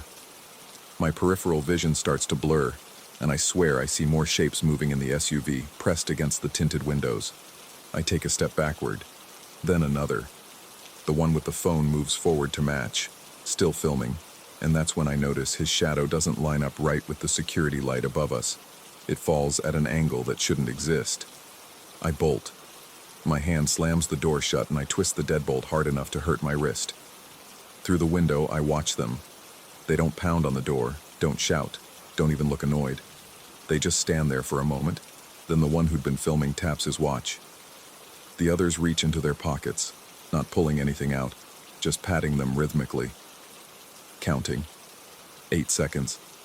That's how long it took me to get inside and lock the door. They pat their pockets 8 times, in perfect unison, then turn and walk back to the SUV. No rush, no anger. Like this was exactly what they expected. I stay in that kitchen until dawn, jumping at every sound, checking the door every few minutes. When my shift ends and the morning crew arrives, I leave through the front entrance, taking a rideshare home instead of walking to the train like usual. The first video arrives 3 days later. I'm lying in bed scrolling through nothing important when the notification pops up. Unknown number, video attachment. I almost delete it, but the thumbnail shows the back of Molino's, our dumpster clearly visible. The timestamp reads 2:17 a.m. October 3rd, last Tuesday, a night I worked. In the grainy security footage, I watch myself exit the back door, garbage bag in hand. I toss it in the dumpster, light a cigarette, lean against the brick wall. Normal, except I didn't work last Tuesday. I had food poisoning, spent the whole night alternating between my bed and bathroom floor. I have the texts to my manager to prove it. But there I am, clear as day, down to the way I hold my cigarette between my middle and ring finger. A weird habit I picked up from my grandfather. I watched the video 14 times, looking for some sign it's fake, deep-faked, whatever. But the shadows fall correctly. The timestamp progresses normally. Even the way the wind catches a plastic bag and sends it dancing across the alley matches the weather report I pull up for that night. My hands shake as I type a response. Who is this? The typing indicator appears immediately, 3 dots pulsing like a heartbeat. Then, another video. This one's from tonight. October 6th, 11:43 p.m. 15 minutes ago. The same angle, same quality. I watch myself emerge from the back door, take out the trash, smoke a cigarette. Every movement identical to the first video. Even the plastic bag performs the same wind dance across the alley. I'm still in my boxers, sitting on my bed. I haven't left my apartment in 18 hours. I start documenting everything. Every shift I take selfies with timestamps. I save my rideshare receipts, screenshot my location data. I even buy a cheap body cam off Amazon, wear it under my chef's coat. The videos keep coming. Sometimes daily, sometimes with gaps of a few days. Always from that same security camera angle. Always showing me doing mundane tasks. Taking out trash, smoking, checking my phone. The timestamps never match when I'm actually there. What's worse is that my coworkers start mentioning things. The morning prep cook asks if I'm feeling better, says I looked rough when she saw me leaving yesterday. I wasn't there yesterday. The manager comments on my overtime, shows me the schedule where I'm marked as present for shifts I know I called out from. My own handwriting in the logbook, documenting temps and inventory counts for nights I spent 20 miles away at my apartment. I check my bank statements, direct deposits for every shift, including the ones I didn't work. The money's there, real and spendable. I try showing someone the videos, my roommate, but when I pull them up, my phone shows nothing. No messages from unknown numbers, no saved videos in my gallery. Even the screenshots I took are gone, replaced by black rectangles that hurt to look at directly. 2 weeks pass. The videos evolve. Now they show me doing things that make my stomach clench. In one, I'm standing at the back door at 3 a.m., holding it open. Just standing there, arm extended for 7 minutes straight while shadows move in and out of frame, too dark to make out clearly. In another, I'm crouched by the dumpster, arranging garbage bags in a perfect circle. then sitting in the center with my eyes closed, while my lips move rapidly, silently. I watch myself do things that make no sense. Pouring bleach in careful patterns on the ground. Stacking milk crates in configurations that look almost like letters from above. Standing perfectly still for entire 30-minute segments, not even breathing visibly, while the timestamp speeds through an hour in seconds. The worst part is the expression on my face in these videos. It's blank, but not empty. Like there's something else looking out through my eyes, something wearing my face like a loose mask. I stop going to work. I can't. But the videos keep coming, showing me there every night, right on schedule. Last night, something changed. The video starts normal. There I am, taking out the trash at 2:47 a.m. But then I stop mid-step. The me in the video turns and looks directly at the camera. Not a glance, but a deliberate, knowing stare. My mouth opens, and though there's no audio, I can read my own lips clearly. Stop watching yourself. Then the me in the video walks off frame, and the camera angle shifts. Impossible. Security cameras don't move. But this one pans left, following my movement, until it shows the front of the restaurant. There are people waiting there. Dozens of them, all standing perfectly still in rows, all wearing chef's coats identical to mine. They're all me. Every single one has my face, my posture, my habit of rolling my shoulders when I'm tired. They stand there like they're waiting for something, and then, in perfect synchronization, they all turn to look at the camera. The video cuts to black, then shows a new angle, inside my apartment, my bedroom. The timestamp is current, real time. I see myself lying in bed, watching my phone, and I realize with a sick lurch that I'm watching myself watch the video of myself watching myself. I throw my phone across the room, but I can still see it. The image burns behind my eyelids. Infinite recursion of myself, each one watching the next, spiraling deeper into something I can't name. This morning, I got a call from Molino's, from my own number. My voice, but not quite right, like it's being played through water. Your shift starts at 6. Don't be late. I check my phone's call log. Nothing, but there's a new video waiting. It shows tonight. October 20th, 6 p.m. The timestamp is 12 hours in the future. I watch myself arrive for my shift, greet the leaving crew, tie my apron. I work the entire shift normally, prep, orders, cleaning. Then, at 2 a.m., I walk to the back door. 4 men wait outside by an SUV. I don't run this time. I get in willingly, even eagerly, turning to wave at the camera before the door closes. The SUV drives away, and the video continues for 3 more hours, showing the empty alley. Then at 5 a.m. I walk back into frame from the opposite direction. Alone. My chef's coat is clean. Too clean. Like it's never been worn. I unlock the back door with keys I shouldn't have and disappear inside. The video ends with text, white letters on black. See you tonight. I look at the clock. 4:47 p.m. My phone buzzes. A text from my manager. Hey, saw you're on the schedule, but you haven't been answering. You coming in tonight or not? I didn't put myself on the schedule. The doorbell rings. Through the peephole, I see a delivery driver holding a package. I didn't order anything. The label has my name, my address, but the return address is Molino's kitchen. Inside the package, a clean chef's coat, folded perfectly. It smells like industrial bleach and that same chemical stench from 2 weeks ago. There's a note tucked in the pocket, my handwriting but pressed too hard, like someone was tracing over existing letters. You can't miss your own shift. I check the time again. 5:23 p.m. My phone starts playing a video I didn't open, security footage from my apartment building's hallway. 4 figures in chef's coats stand outside my door. They're all perfectly still, have been for the last hour according to the timestamp. But their shadows move, sliding across the walls like living things, reaching toward my door. I back away from the entrance, and that's when I hear it, my own voice from the other side of the door, casual and friendly.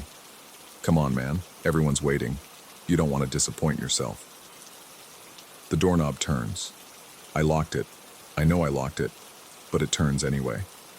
I'm in my bedroom now, typing this on my laptop because my phone won't stop playing videos of myself in places I've never been, doing things I'll never remember. The videos are getting closer to now, the timestamps approaching the present like something inevitable. 5:47 p.m. Through my bedroom window, I can see the street below. An SUV idles at the curb. 4 men stand beside it, looking up at my window. They're all wearing chef's coats now. They're all me. One of them waves, that same slow, exaggerated gesture from the first night. He mouths words I can somehow hear in my own voice. Time to go to work. I check the mirror on my closet door. I'm wearing the clean chef's coat from the package. I don't remember putting it on. 5:52 p.m. The laptop screen flickers, showing security footage from Molino's kitchen. It's empty except for one person at the flat top, scraping it down with mechanical precision. The timestamp reads 11:47 p.m. tonight. It's me, of course. I'm already there, have been there for hours, will always have been there. I hear my apartment door open, footsteps in the hallway. My footsteps, I know the sound. Multiple sets, all perfectly synchronized. They're coming to get me for my shift. Or maybe they're coming to replace me with someone who's already there. Maybe there's no difference anymore. 5:58 p.m. The bedroom door opens. I see myself standing there, wearing the same chef's coat, the same expression I had in those videos. Blank, but not empty.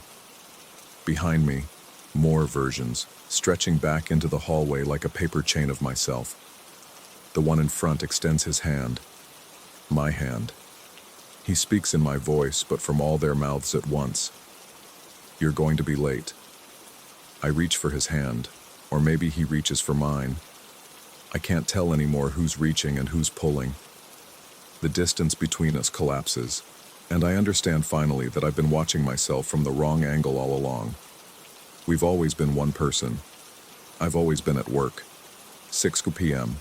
Time for my shift. Story 8. The fluorescent lights in shady pines hummed their familiar tune at 6:15 a.m., that electric mosquito whine that had become the soundtrack to my mornings. I'd been working the dawn shift for 3 years now, long enough that my body woke at 5:45 without an alarm, long enough that I could navigate the nursing home's corridors in complete darkness, guided only by the antiseptic smell and the soft wheeze of ventilators from rooms I passed. That Tuesday morning started like every other. I prepared Mr. Whitaker's tray with mechanical precision. Black coffee in the blue ceramic mug with the chip on the handle.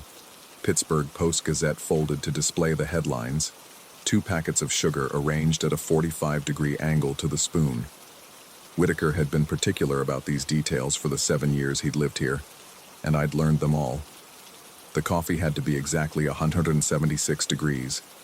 The newspaper couldn't have any creases except the original folds. The sugar packets needed their corners aligned. At 6:30, I set his tray at his usual table by the window overlooking the parking lot. The dining room was empty except for me, and the tick of the wall clock, its second hand lurching forward in tiny seizures. Outside, the October fog pressed against the glass like something trying to get in, obscuring the streetlights into amber smudges. I returned to the kitchen to prepare the other residents' breakfasts. Through the serving window, I had a clear view of the dining room. At 6:45, right on schedule, I heard the shuffle of slippers on linoleum. Whitaker entered, raised his hand in that abbreviated wave he always gave. Palm flat, fingers together, a motion more like erasing something from the air than greeting. He pulled out his chair, the legs scraping against the floor with that teeth-grinding screech I'd grown accustomed to. I grabbed the sugar bowl from the counter, the ceramic one with the painted roses that the day shift manager insisted we use despite its weight. When I pushed through the swinging door into the dining room, the chair was empty. The coffee sat untouched, a skin already forming on its surface. The newspaper remained perfectly folded. The air felt different, thicker somehow, like breathing through wet cotton. I set the sugar bowl down and checked the hallway. Empty. The bathroom door stood open, revealing nothing but white tiles and harsh shadows. I returned to find the head nurse descending the stairs, her eyes red-rimmed and glassy. She told me Whitaker had passed at 6:15. Respiratory failure. Peaceful, she said, though her voice caught on the word. I stared at her, then at the empty chair, then back at her. She must have seen something in my expression because she placed a hand on my shoulder, her fingers cold through my shirt. She said I should take a break, that these things were always hardest on the staff who knew them best. I climbed the stairs to Whitaker's room on the second floor. The bed was already stripped and remade with military precision, corners tucked so tight you could bounce a quarter off them. The window was cracked open, letting in tendrils of fog that seemed to reach toward the empty bed. On the nightstand, his reading glasses sat folded, and beside them, nothing else. The room had been emptied of him so thoroughly, it was as if he'd never existed at all. When I returned to the dining room, the newspaper on his tray had been refolded. Not carelessly, but with the same meticulous attention Whitaker always showed. The word crosswords was framed in a perfect rectangle where the folds met, just the way he always arranged it before starting the puzzle. The coffee remained untouched, now completely cold. That should have been my first warning. The next morning I prepared Whitaker's tray out of habit before catching myself.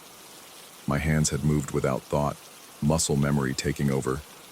I stood there holding the blue mug, steam rising like a spirit, and felt foolish. I poured the coffee down the sink and watched it spiral away. But at 6:45 I heard it again, the shuffle of slippers, the scrape of the chair. Through the serving window I saw a figure in Whitaker's usual spot. Not clearly, just a shape in my peripheral vision, a darkness where the morning light should have been. When I looked directly, the chair was empty. Yet the sugar packets I'd left on another resident's tray had been moved to Whitaker's table, arranged at that precise 45-degree angle. The head nurse said I was projecting grief. She used that word specifically, projecting, like I was some kind of movie theater showing my feelings on a screen. She suggested I take some time off. I refused. The routine was all I had, the only thing that made sense anymore. Each morning the phenomena grew more pronounced. The blue mug would appear on Whitaker's table even though I'd locked it in the supply closet. The newspaper would be there, folded just so, though I'd deliberately not brought one in.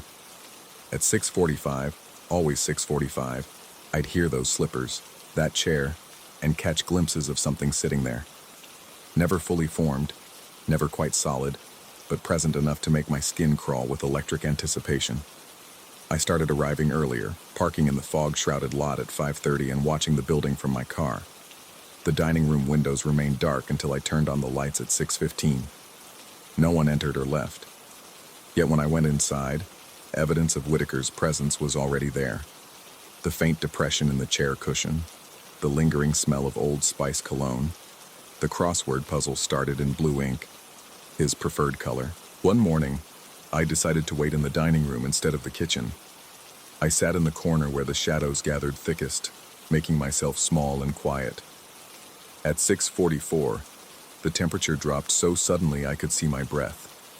The fluorescent lights flickered, casting stuttering shadows that seemed to move independently of anything in the room. At 6:45 exactly, the chair at Whitaker's table pulled out by itself, scraping across the floor with that familiar screech. The newspaper pages turned, one by one, with deliberate slowness. The coffee mug lifted slightly, tilted as if someone were drinking, then settled back onto the table. But I saw no one, just the actions without the actor, like watching a play performed by invisible players. I told myself it was a hallucination brought on by stress and lack of sleep. The mind could play elaborate tricks, I knew, create entire scenarios from nothing. I'd read about grief manifestations, about how the brain sometimes couldn't accept loss and would manufacture presence where there was only absence. This knowledge should have comforted me. It didn't, because hallucinations didn't leave physical evidence. The crossword puzzles were being completed, not all at once, but gradually throughout the morning, answers appearing in that distinctive blue ink in Whitaker's cramped handwriting. I compared it to old puzzles I found in the recycling, the peculiar way he wrote his E's, the aggressive downstroke on his T's. Identical. I started photographing everything. The empty chair at 6:44, then again at 6:46 with the newspaper rearranged. The blank crossword at dawn, the partially completed puzzle an hour later. I showed these to the head nurse, spreading them across her desk like evidence of a crime. She looked at them with the kind of patience reserved for the very young or very confused. She saw only empty chairs and blank newspapers. The differences I pointed out, the repositioned items, the filled-in puzzle answers, were invisible to her. She recommended a psychiatrist. I made an appointment but didn't keep it. Instead, I began staying later, watching Whitaker's routine extend beyond breakfast. At 10 a.m., the recreation room's television would turn on by itself, always to the History Channel, his favorite. At 2 p.m., the elevator would ding and the doors would open on the second floor, though no one had pressed the button. At 8 p.m., the lights in his old room would flicker 3 times, his signal that he was ready for bed. Other staff members noticed nothing. Residents who passed through the dining room at 6:45 walked right through the space where I saw the newspapers turning, felt the cold that made me shiver. I was alone in this perception, isolated in my own private haunting. I researched the building's history, hoping to find some explanation. Shady Pines had been a tuberculosis sanatorium in the 1920s, then a psychiatric hospital, then abandoned for 2 decades before being renovated into a nursing home. Hundreds had died within these walls, but that didn't explain why only Whitaker returned, or why only I could sense him. The morning I found my answer was unseasonably warm for October, the fog burning off early to reveal a sky the color of old bones. I'd brought my own newspaper that day, determined to break the pattern. But at 6:30, when I set up the dining room, Whitaker's Post-Gazette was already there. Not just any edition, the one from the morning he died, with the headline about the city council election he'd been following. I picked it up, and beneath it was an envelope with my name written in that familiar blue ink. Inside, a single sheet of paper covered in Whitaker's handwriting. You see me because you're like me. Already gone, but still going through the motions. Check your file. I didn't understand until I went to the administrator's office during lunch. Told her secretary I needed to update my emergency contact information. She pulled my employee file, and there it was. A small yellow sticky note clipped to my original application. Deceased October 15th, 6:15 a.m. Cardiac event in parking lot. Body discovered by day shift at 7 a.m. The date was 3 years ago. The day I'd started working at Shady Pines. I looked at my hands. They seemed solid enough. But now I noticed how the light passed through them slightly. How my reflection in the window was more suggestion than substance. I thought back to my first day, walking through the entrance in the pre-dawn darkness. The sudden sharp pain in my chest I'd dismissed as anxiety. The way I'd steadied myself against the wall and then felt better, lighter, ready to begin my shift. 3 years of perfect attendance. Never sick, never late, never eating the meals during break, never really interacting with staff beyond the necessary exchanges. They saw me because they expected to see me, the way you see what should be there rather than what is. But Whitaker truly saw me, recognized what I was the moment he'd arrived, 7 years into my death. He'd never said anything, just included me in his routine, acknowledged me with that strange wave that wasn't really a wave but a recognition, one ghost to another. Now I understood why the head nurse's eyes had been red that morning, not just for Whitaker but for me. She'd been crying for me too, though she didn't consciously know it. Some part of her remembered finding my body in the parking lot, even if her mind had papered over it with the fiction of my continued employment. I still come to work every morning, still prepare the trays, still serve the residents who can't see me clearly but sense something in the periphery of their vision. Whitaker still arrives at 6:45, and we share the silence of our strange existence. He works his crossword puzzle while I stand at the serving window, watching the living world move around us like fish in an aquarium we can observe but never touch. Sometimes new staff members see us clearly for a moment before their minds adjust, before the rationalization kicks in. They'll stare at the empty dining room where we sit, rub their eyes, and look again to see nothing. Sometimes residents near death see us perfectly, nod in recognition before moving on to wherever we haven't been able to go. The fog still presses against the windows each morning, and I wonder if it's trying to get in, or if we're the ones pressing out, trapped in our routines like insects in amber. The fluorescent lights still hum their electric mosquito song, and I've realized it's not the lights at all. It's us. The frequency of our existence vibrating against the world we no longer quite belong to. I don't know if this is real, or if I'm sitting in a psychiatric ward somewhere, creating an elaborate delusion to avoid accepting something worse than death, the continuation of routine without meaning, purpose, or end. But every morning at 6:15, I begin my shift. Every morning at 6:45, Whitaker arrives, and every morning we pretend together that this is life, not its echo. The coffee never gets drunk, the crossword never gets finished, and the fog never quite clears from the windows, no matter how bright the day becomes. Story 9. The security monitors cast their cold blue glow across my face as I settled into another 12-hour shift at the Telfair Museum's Annex building. 3 weeks into this job, and I'd already memorized every creak of the old Savannah Mansion's bones, every whisper of air through the ventilation system. The building had been converted in the 1970s, a hasty job that left the original plumbing singing through the walls and the floors groaning under the weight of history they were never meant to bear. I checked my watch. 11:47 p.m. The motion sensor grid on my main monitor showed all green squares except one, a sudden red pulse from the second-floor bathroom. My coffee mug paused halfway to my lips. In 3 weeks, that sensor had never triggered after closing. The chair squeaked as I stood, clipping my flashlight to my belt. Protocol demanded visual confirmation of any anomaly. The narrow servants' staircase complained under my boots, each step announcing my presence to the empty halls above. The bathroom door stood closed at the end of the corridor, exactly as it should be. No light bleeding from beneath. I tried the handle. Locked, as always after hours. I pressed my ear against the wood. Nothing. Not even the usual drip from the perpetually leaking faucet that maintenance kept promising to fix. Back in the security office, I rewound the footage. The timestamp showed 11:47:23, the exact moment the sensor triggered.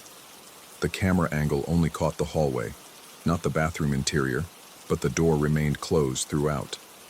I marked it in the log as a false alarm and returned to my lukewarm coffee. At 12:15 a.m. it happened again. Same bathroom, same red pulse on the grid. This time I moved faster, taking the main staircase 2 steps at a time. The hallway stretched before me, bathed in the greenish tinge of emergency lighting. The bathroom door was closed, but something felt different, a dampness in the air, like someone had just finished a long, hot shower. I touched the doorknob. Ice cold. The key ring weighed heavy in my hand as I found the master. The lock turned with a grinding protest, and I pushed the door open. My flashlight beam cut through the darkness, revealing nothing but porcelain and tile. The mirror above the sink reflected my pale face back at me, clear and unfogged. I ran my hand along the sink basin, bone dry. The toilet seat was down, the floor tiles cool to the touch. Even the perpetual leak had stopped. I locked the door and started back toward the stairs when movement on my peripheral made me freeze. Through the security camera mounted in the corner, its red recording light blinked steadily. I'd checked that footage when I got back to the office. The monitor showed something that made my skin crawl. At 12:15:47, 30 seconds after I'd entered the bathroom, the closed door on the screen was open. Not wide, just a crack, but definitely open. The bathroom light was on, casting a yellow wedge across the hallway floor, and the mirror. I leaned closer to the screen. The mirror was completely fogged, as if someone had been running hot water for minutes. I looked at the timestamp on the live feed. 12:23 a.m. The door was closed. The hallway was dark. I scrubbed back through the recording. At 12:20:15, the door simply appeared closed between one frame and the next. No transition, no movement. Like a film splice. My hands trembled as I reached for the phone to call my supervisor, then stopped. What would I say? that the cameras were showing things that weren't there, that I was seeing two different versions of the same reality. They'd pull me off shift, maybe drug test me. I needed this job. The next 2 hours passed in relative calm. I did my rounds every 30 minutes, checking locks, scanning galleries, avoiding the second floor entirely. The weight of exhaustion pressed against my eyelids, and I found myself nodding off around 2:30 a.m. The sharp buzz of the motion sensor jolted me awake. Second floor bathroom. Again. This time I didn't go up immediately. Instead, I watched the monitor. The hallway camera showed the closed door, the dark corridor. I waited. 5 minutes. 10. At the 15-minute mark, something changed. The door on the screen began to open, so slowly I almost missed it. An inch, 2 inches. The bathroom light flickered on, harsh fluorescent white spilling out. Steam, actual steam, rolled out along the ceiling, fogging the camera lens from 20 feet away. I rubbed my eyes and looked again. The door was closed. The hallway was dark. The fog was gone. My radio crackled to life, making me jump. Static, then nothing. I grabbed it, pressing the talk button. The static grew louder, and beneath it, I could hear something else. Water. Running water. The sound grew louder until it filled the security office, echoing off the walls.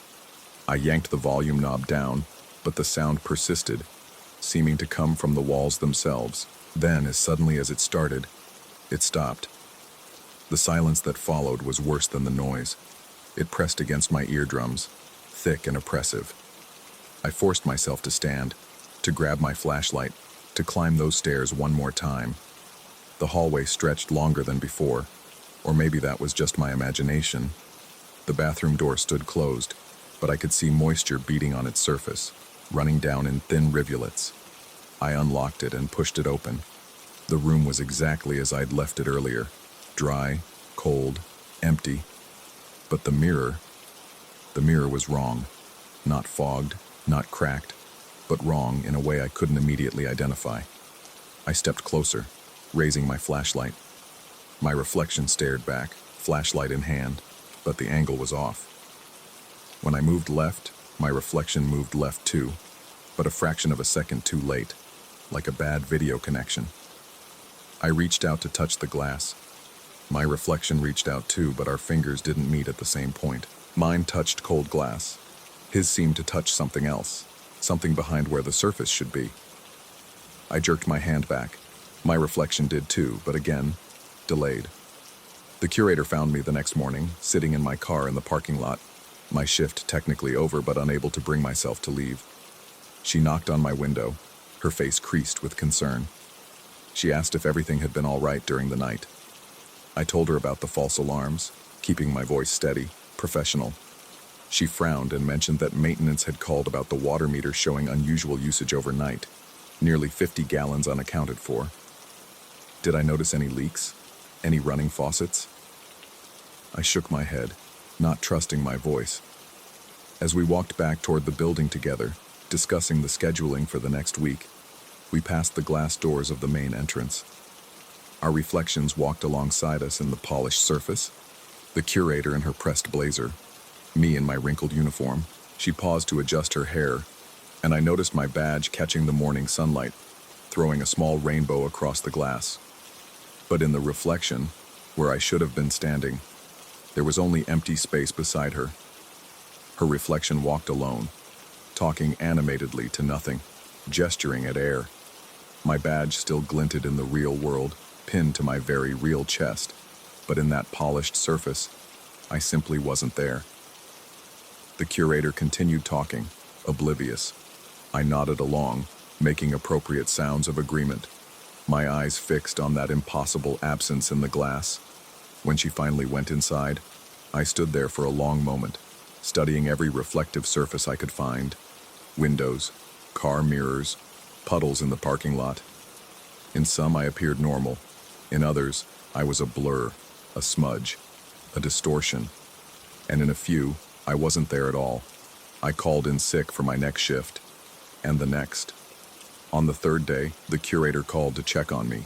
She mentioned, casually, that the new night guard had reported some strange sensor malfunctions in the second-floor bathroom. She laughed, said the building must be showing its age, asked if I'd experienced anything similar. I told her no, nothing at all. But I've been checking mirrors ever since. Department store dressing rooms, bathroom mirrors at restaurants, the rear-view mirror in my car. Sometimes I'm there, solid and real. Sometimes I'm fading, translucent, like an old photograph left in the sun. And sometimes, more often now, I'm not there at all. Last night I woke to the sound of running water in my apartment. The bathroom faucet was going full blast, the mirror completely fogged. I turned it off and wiped the condensation away with my sleeve. In the cleared glass, I saw my bathroom, my towels, my toothbrush on the counter. But not me. I'm writing this down because I need someone to know, even if it's just words on a page. I've stopped looking in mirrors altogether now, but I can feel it.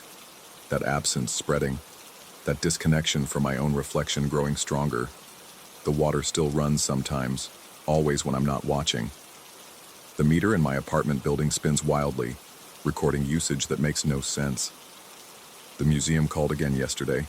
They want to know if I'm coming back. The curator said something strange.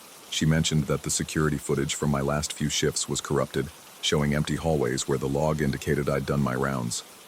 She laughed nervously, made a joke about their old system needing an upgrade, but I know the truth. The cameras weren't malfunctioning. They were showing what was really there, or what wasn't. I've been thinking about that bathroom, about the water that runs without source, about the steam that exists in one reality but not another. I wonder if I crossed some boundary that night, stepped through a threshold I didn't know existed, or maybe I never left that bathroom at all. Maybe I'm still there, standing in front of that mirror, watching my reflection fade away one pixel at a time. The water is running again. I can hear it through the walls, through the floors, through the very air itself. It's calling me back, I think. Back to that museum, back to that bathroom, back to that mirror that shows the truth. I don't want to go, but I can feel myself getting lighter, less substantial. Yesterday, a woman walked right through me at the grocery store. Not into me, through me. She shivered, pulled her coat tighter, and kept walking. I'm going back tonight. Not as the night guard.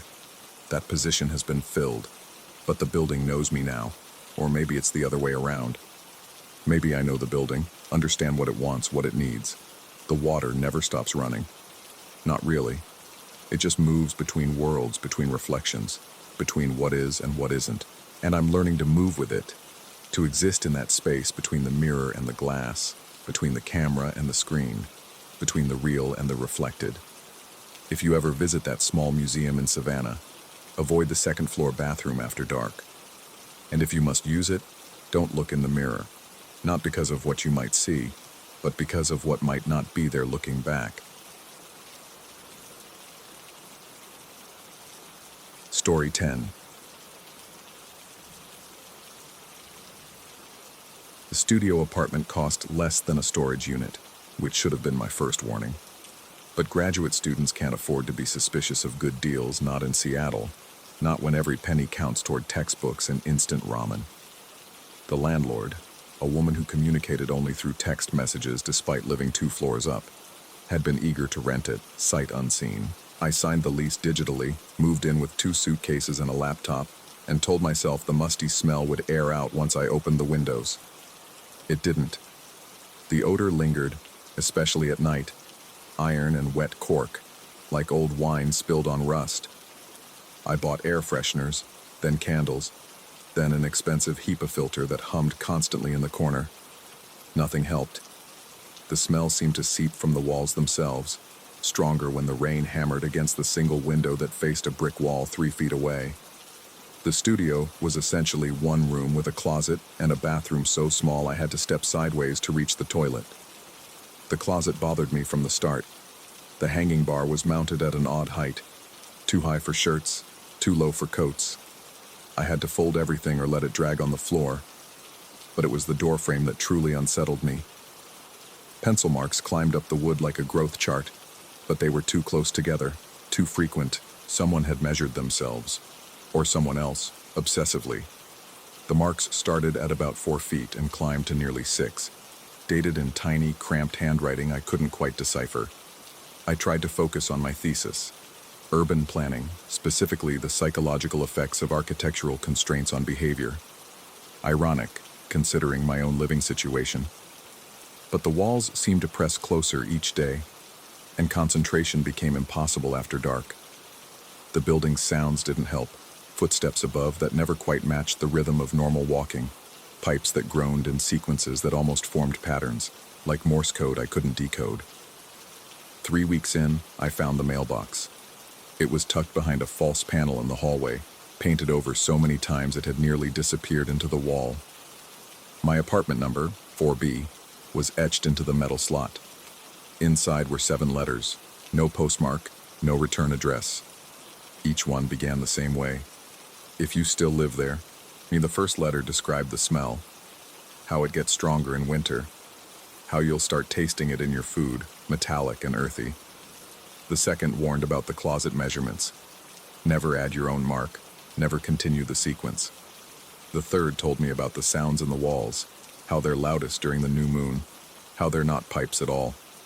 I read them all in one sitting, my hands increasingly unsteady. Each letter grew more frantic, the handwriting deteriorating from neat script to desperate scratches. The fourth letter just repeated, "Don't look for it," 17 times.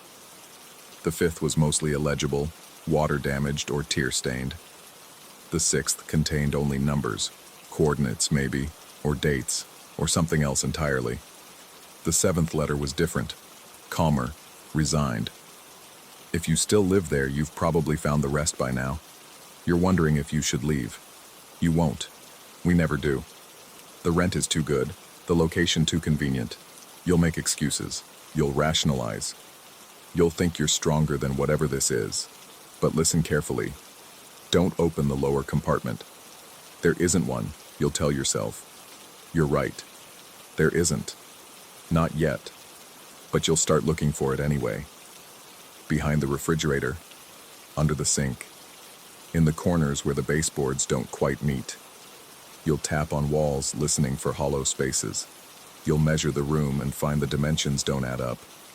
8 inches missing here, a foot gone there. You'll become obsessed with finding what doesn't exist. And then one night, probably around 3 a.m., you'll hear something shift. A settling, you'll think. Buildings settle, but you'll check anyway. And you'll find it. The lower compartment, right where it's always been. Right where it never was. Don't open it. Pack your things. Leave. Tonight. I laughed. A sharp, nervous sound that echoed wrong in the small space. The letter was clearly a prank, some previous tenant's idea of a joke. I crumpled them all and threw them away. But I kept thinking about the measurements. That night, I got out my tape measure. The room was supposed to be 350 square feet according to the listing. It wasn't. Even accounting for the walls, I was missing nearly 40 square feet. I measured again. Different numbers. A third time. Different still. The room was shifting, or I was losing my ability to measure accurately. I told myself it was stress, thesis deadlines, too much coffee and not enough sleep. The smell got worse. I started sleeping at the library, but security kicked me out at 2 a.m. I tried friends' couches, but I'd alienated most of them with my increasingly erratic behavior. They said I smelled strange, like iron and cork. They said I kept measuring things with my eyes, counting steps, tapping on their walls. They were right. I was. Back in the studio, I became systematic. I mapped every inch of the space, drew blueprints, calculated volume. The numbers never matched twice. The closet was the worst. Its depth changed, depending on the time of day, as if it were breathing. The marks on the doorframe had multiplied. I hadn't added any, I was certain, but there they were. Fresh pencil lines climbing higher, dated in my handwriting. I stopped sleeping entirely. On the 7th night of insomnia, the baseboard in the corner loosened. Not dramatically, just a subtle shift, like a sigh. I should have left it alone. Should have packed immediately, found a hotel, broken the lease. Instead, I knelt down and pulled. The wood came away easily. too easily, as if it had been waiting. Behind it was a space exactly the size of a human body in fetal position. The lower compartment. Right where it had always been. Right where it never was. Inside was a canvas bag, military surplus, worn soft with age. I reached in, my arm extending further than should have been possible given the wall's dimensions, and pulled it out. The bag weighed nothing and everything simultaneously. I opened it. A library card. My university. But the photo wasn't me. Not exactly. It was someone who looked like me if I'd been stretched and compressed, measured and remeasured until the proportions were all wrong. The name was mine spelled backward. The expiration date was yesterday. Or tomorrow. The numbers kept changing. Under the card was a notebook filled with measurements. Heights, weights, distances, volumes. Pages and pages of numbers that described a human body broken down into data points. My body. My exact measurements. Written in handwriting that grew increasingly frantic, increasingly familiar. On the last page, a single line. The room measures you back. I heard footsteps above me. Not the usual irregular pattern, but deliberate. Pacing. Measuring. The smell of iron and cork was overwhelming now, coating my throat, my lungs. I stood up and the room spun. Or I spun, or both. The walls were closer, the ceiling lower, or I was larger, or smaller. The proportions were all wrong. My phone buzzed. A text from the landlord. Maintenance tomorrow. Need to check the lower compartment. I typed back. There is no lower compartment. Response. Not yet. I looked back at the corner. The baseboard was intact, painted over, no sign of disturbance. The bag was gone. But the library card was in my pocket. The photo now showing someone I didn't recognize at all. Someone too tall and too short simultaneously. Someone whose face was mine but wasn't. Someone who had been measured and found wanting. I started packing immediately, throwing clothes into suitcases without folding them. But each time I tried to leave, I found myself back at the closet, staring at those marks on the doorframe. They were moving now, crawling up and down like living things, like they were measuring the air itself. I called the university library. They had no record of the card, no record of me, no record of anyone with my name backward or forward. But while I was on the phone, I heard it. A whisper in the static, or maybe in the walls, or maybe in my own head. You're being measured. The maintenance man arrived at 3 a.m.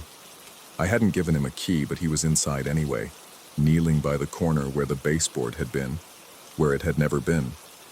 He was taking measurements, writing in a notebook identical to the one I'd found. He looked up at me, and his face was wrong, stretched and compressed, like someone had been adjusting his proportions with invisible hands. He spoke, but the words came from the walls, from the pipes, from the closet. You're the right size now. I ran, out of the apartment, down the stairs, into the Seattle rain. But when I reached the street, I realized I was still holding the tape measure, and I was still counting. Steps, breaths, heartbeats. Measuring myself against the world, finding myself coming up short or too long, never quite right. I found a hotel, but the room felt wrong, too spacious, too regular. I measured it obsessively, getting different numbers each time. The smell followed me, iron and cork, stronger when I stopped moving. I've changed hotels 3 times. The measurements are never right. The walls are always too close or too far. I still have the library card. The photo changes every time I look at it, showing variations of me that shouldn't exist. Me at impossible heights, impossible angles, impossible proportions. The expiration date is always yesterday or tomorrow, never today. Sometimes I get texts from the landlord. The room is available again. Special discount for returning tenants. The lower compartment has been renovated. I delete them all, but I've saved the address. Because late at night, when the hotel walls feel like they're breathing, when I can taste iron and cork in the recycled air, when I find myself measuring the distance between my reflection and my face, I think about going back, about checking if the marks on the doorframe have grown, about opening the lower compartment again, properly this time. The room is still measuring me. Distance doesn't matter. Time doesn't matter. Every space I enter becomes that studio. Every closet has those marks. Every corner might hide that impossible compartment. I've become a student of dimensions that don't add up, of spaces that exist and don't exist simultaneously. My thesis advisor says my work has taken an interesting turn, something about liminal spaces and psychological architecture. She doesn't notice that I measure her office every time I visit, that the numbers never match. She doesn't smell the iron and cork that follows me like a signature. She doesn't see me checking the baseboards, looking for loose spots, listening for hollow spaces that shouldn't be there. But I know the truth now. We're all being measured. Every room, every building, every space we inhabit takes our dimensions and stores them somewhere. Most people never notice. Most people's measurements stay consistent. Most people never find their lower compartment. I wasn't supposed to find mine either. But now that I have, I can't stop looking for others. In every corner, behind every baseboard, in every impossible space where the dimensions don't quite add up. They're all there, waiting. All those hidden compartments holding the wrong measurements of everyone who's ever lived in these carefully proportioned boxes we call homes. The studio is still available. The rent is still impossibly cheap. Someone new will move in, drawn by the price and the convenience. They'll notice the closet bar at the wrong height. They'll see the marks on the door frame. They'll smell iron and cork late at night. And eventually, inevitably, they'll find the letters I left in the mailbox. 7 of them, each beginning with, "If you still live there." Because that's what we do. We measure, and we are measured. We warn, and we ignore warnings. We find compartments that don't exist, and we open them anyway. The room is still measuring me. Even here, even now, typing this in a hotel that smells increasingly of iron and cork, I can feel it taking my dimensions, storing them somewhere I'll never quite find but can never stop looking for. The baseboards are loosening. All of them, everywhere, all at once. Don't open the lower compartment. There isn't one. Not yet. Story 11. The first time I noticed the van, I'd been driving for 14 hours straight, my eyes burning from the glare of oncoming headlights and the endless scroll of the rideshare app. Phoenix at 3 in the morning has a particular quality to it. The heat still radiating from the asphalt despite the darkness. The streetlights casting everything in that sickly amber glow that makes shadows look like they're breathing. I pulled into my street, shoulders aching, mind fuzzy with exhaustion, and there it was. A silver van parked at the corner where Mesquite Avenue dead ends into desert scrub. Nothing remarkable about it, really. Just another vehicle in a city full of them. Except for the parking lights, 2 pale yellow eyes staring through the darkness, neither fully on nor completely off, existing in that liminal space between presence and absence. The van sat precisely where the city's surveillance camera had been vandalized 6 months ago, the mounting bracket still jutting from the pole like a broken bone. I remember thinking it was odd, parking there at that hour with the lights on, but exhaustion has a way of dulling curiosity. I went inside, collapsed into bed, and forgot about it entirely. Until the next week. Same time, same exhaustion, same ache in my shoulders. But this time, I was alert enough to notice the pattern. Every other Tuesday, like clockwork. Always after my longest shifts. Always in that exact spot where electronic eyes couldn't reach. The van never moved while I watched, but I never saw it arrive either. It would simply be there when I turned onto my street, and gone by morning when I left for my first pickup. I started paying attention to details. The license plate was always partially obscured by dirt. Different sections clean each time, so I could never piece together the full number. The windows were tinted beyond legal limits. Black holes that reflected nothing. No company logos. No distinguishing marks except for a small dent in the rear bumper that looked like a face in profile if you squinted just right.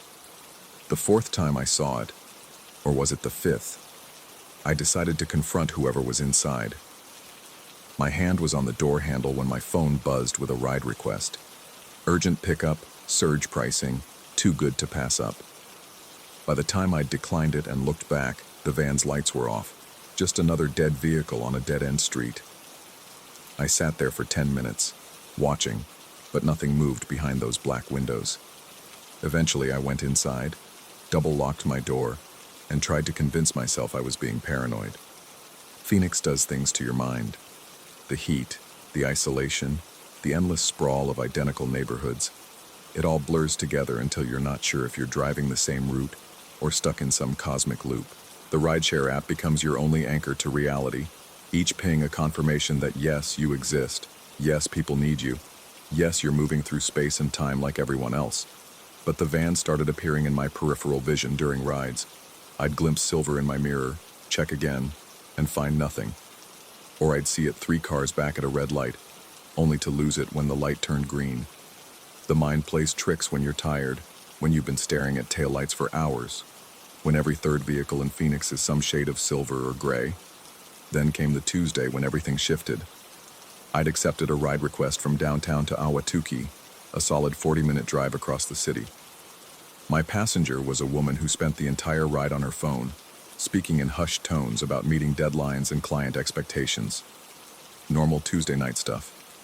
I dropped her at a gated community, waited for the 5-star rating that never came, and started the drive back.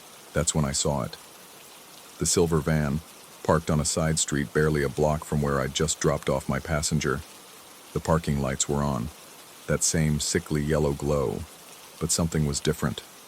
A bright yellow smiley face sticker on the bumper, fresh and garish against the dusty silver paint.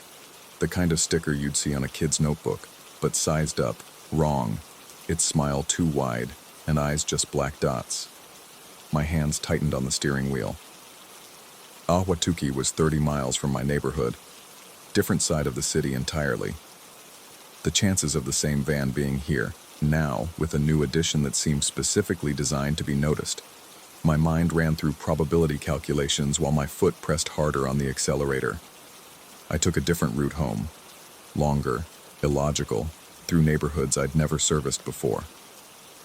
My phone kept pinging with ride requests, but I ignored them all, eyes flicking between the road and my mirrors. Nothing followed, no silver shape in the darkness. When I finally turned onto my street at 4:30 in the morning, the corner was empty. Just the broken camera mount and desert shadows. That's when I started changing everything. Tuesday became Thursday. 3 a.m. became midnight, then 5 a.m., then 7 p.m.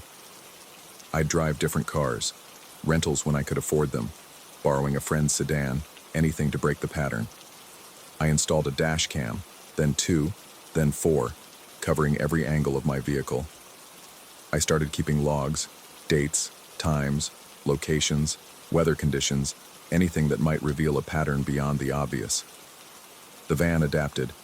Now it appeared on Wednesdays or Fridays, or not at all for 2 weeks before showing up 3 nights in a row. The smiley face sticker multiplied. 2, then 3, then a whole row of them across the bumper like a twisted scorecard, each one slightly different. One with X's for eyes, another with a single tear, a third with no eyes at all, just that horrible empty smile. I tried photographing it once.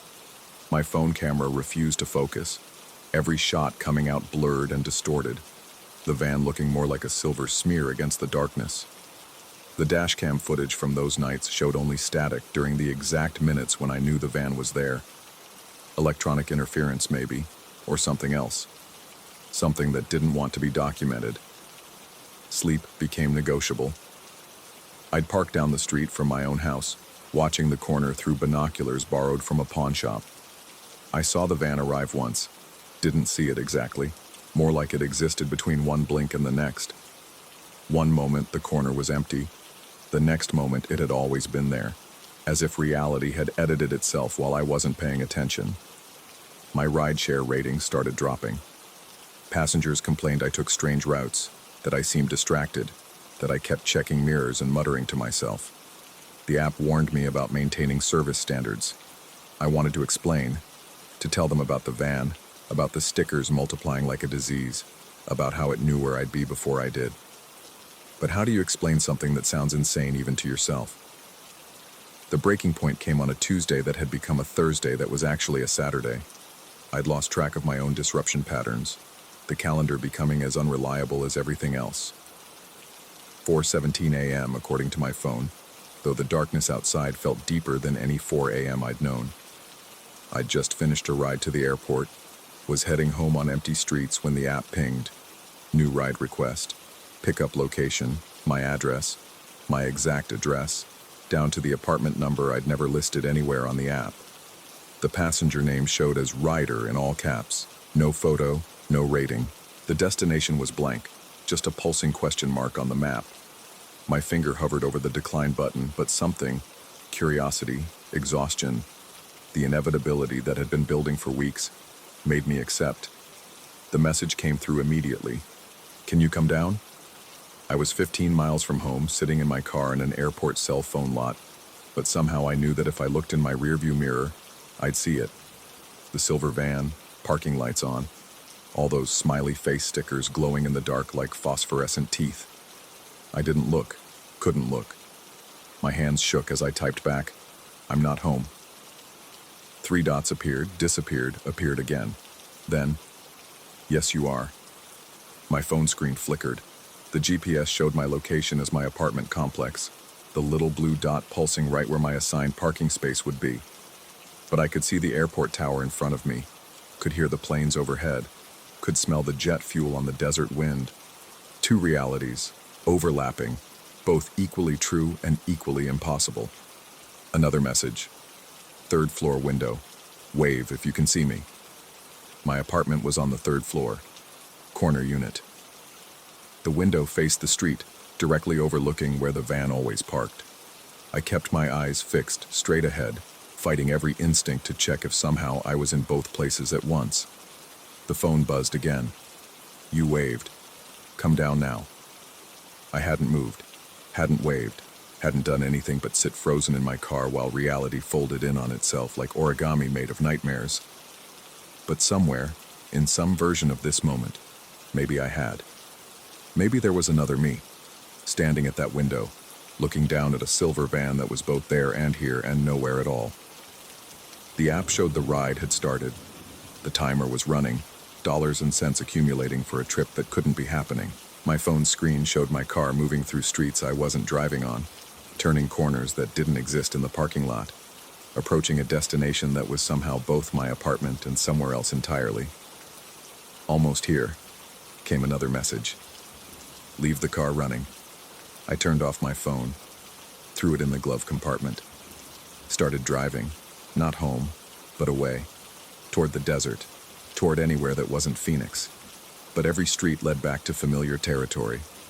Every highway ramp curved impossibly, depositing me closer to my neighborhood despite driving in the opposite direction.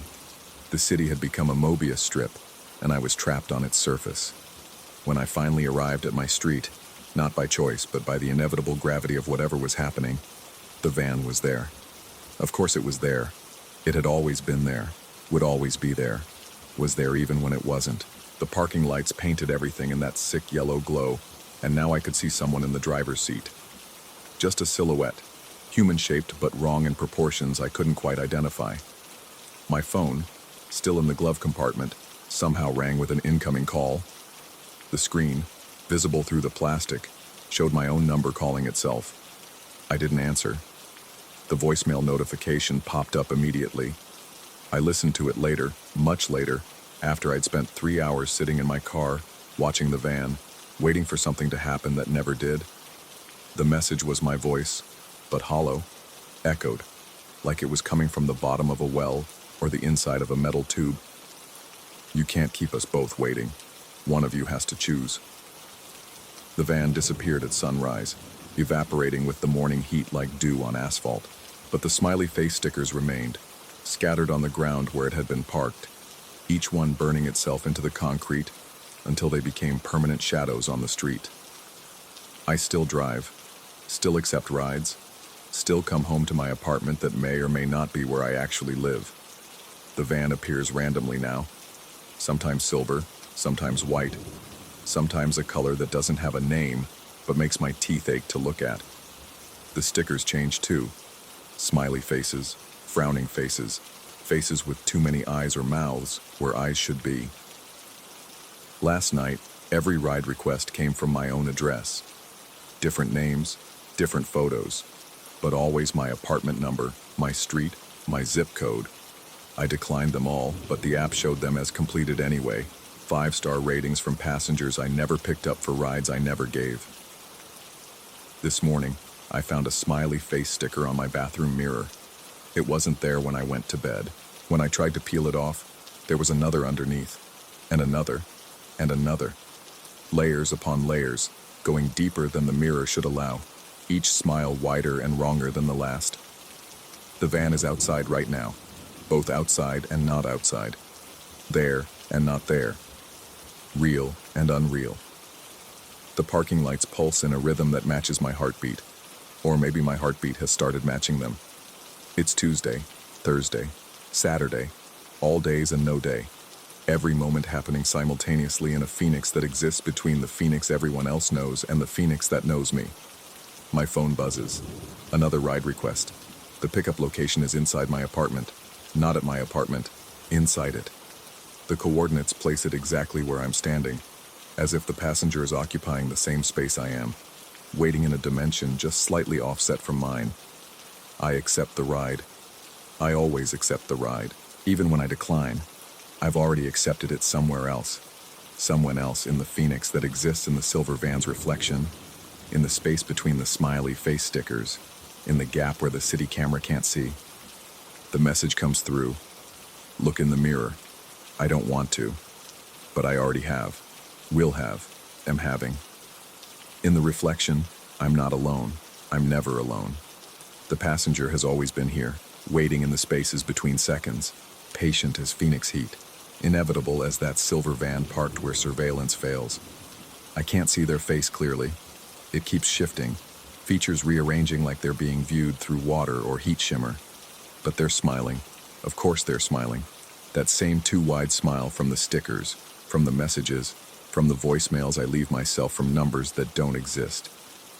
The app shows the ride has been completed. 5 stars. Generous tip. Comment. Thanks for the ride. See you next Tuesday. It's always next Tuesday in Phoenix. Always that silver van. Always those parking lights watching. Always someone waiting for a ride that's already over, already beginning. Never quite either. I still drive. What else can I do? The city needs its drivers. The app needs its vehicles. The van needs its witness. We're all part of the same system now. The same loop. The same ride that never ends in a phoenix that never sleeps. Where the heat makes you see things that aren't there until they are. Where every street leads back to that corner where the camera can't see. Where the silver van waits with its parking lights on, and its stickers multiplying, and its passenger, who might be me, might be you, might be everyone who's ever driven too long into the desert night and wondered if they ever really made it home. The sun is rising now, or setting. In Phoenix, sometimes it's hard to tell the difference. The van will be gone soon, or it will have never left, or it will be everywhere at once, silver bleeding into the heat shimmer until the whole city is just one big parking light. Watching, waiting, smiling that horrible empty smile. My phone buzzes. New ride request. I always accept.